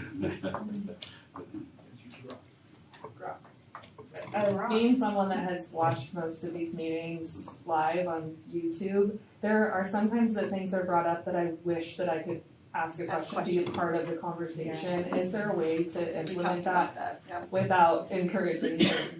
And that's what she talked about is kind of the reason why we haven't up to this point. Yeah, totally. Because you get into a sticky situation and you get a lot of comments, and then somebody responds to another one, and then it's a battle between two, and so that part. But if there's a way for like just you to see questions as they're coming in to field them and say. We talked about that today, about using YouTube to do that, because you can actually, on our YouTube channel, we can turn on, they are shut off now, we can turn on comments and someone could navigate them, but that is a pretty open playing field for nastiness, if you will. I would like to think no one's gonna do that, but Hasn't gone well in the past. so we could find a more controlled way to do that if we navigated, if I actually had Carrie, sitting there navigating questions and she could, get answers for us. So if we had it kind of secured a little bit better, I would hate to open it just to. Say if there a way for the questions to just come to us and not. That'd be only during public comment though. Or even like a QR code, I I could scan a QR code and just submit a question on a Google form outside of YouTube. Ask the questions. During be the a proxy meeting, or are you for talking about? During the meeting, yeah. Certainly anytime after the meeting, read them, We would be any the of only us, ones that saw it, plus and then any we of the bring staff. it. And we have to look at, Answer. and we have to look at Maybe rules something on we haven't thought about. questions and answers being part of public comment, or is that just part of the regular meeting? Is, some of those things are gonna be, formatting on how we do that with an agenda in a regular meeting. What was this called again? Sorry, LB? Notebook LM. is the tool that we were using. And if you haven't played with it, seriously play with it. It is amazing. I mean, it really is. There's a free version. There's a free version of all of them. No, that I can pick how many voices I but use. the premium, We were playing around trying to make Oh, yeah. Jerry made a podcast, it was funny, it was a little long, 20 minutes, though. Oh. I want a short, 3-minute podcast, yeah, a little shorter. Julie will probably use one. Right, I'll get right on that. Yeah. Anything else? Anything else? Just thank you guys for taking time to be here. Thank you everybody for coming, appreciate it, we're adjourned.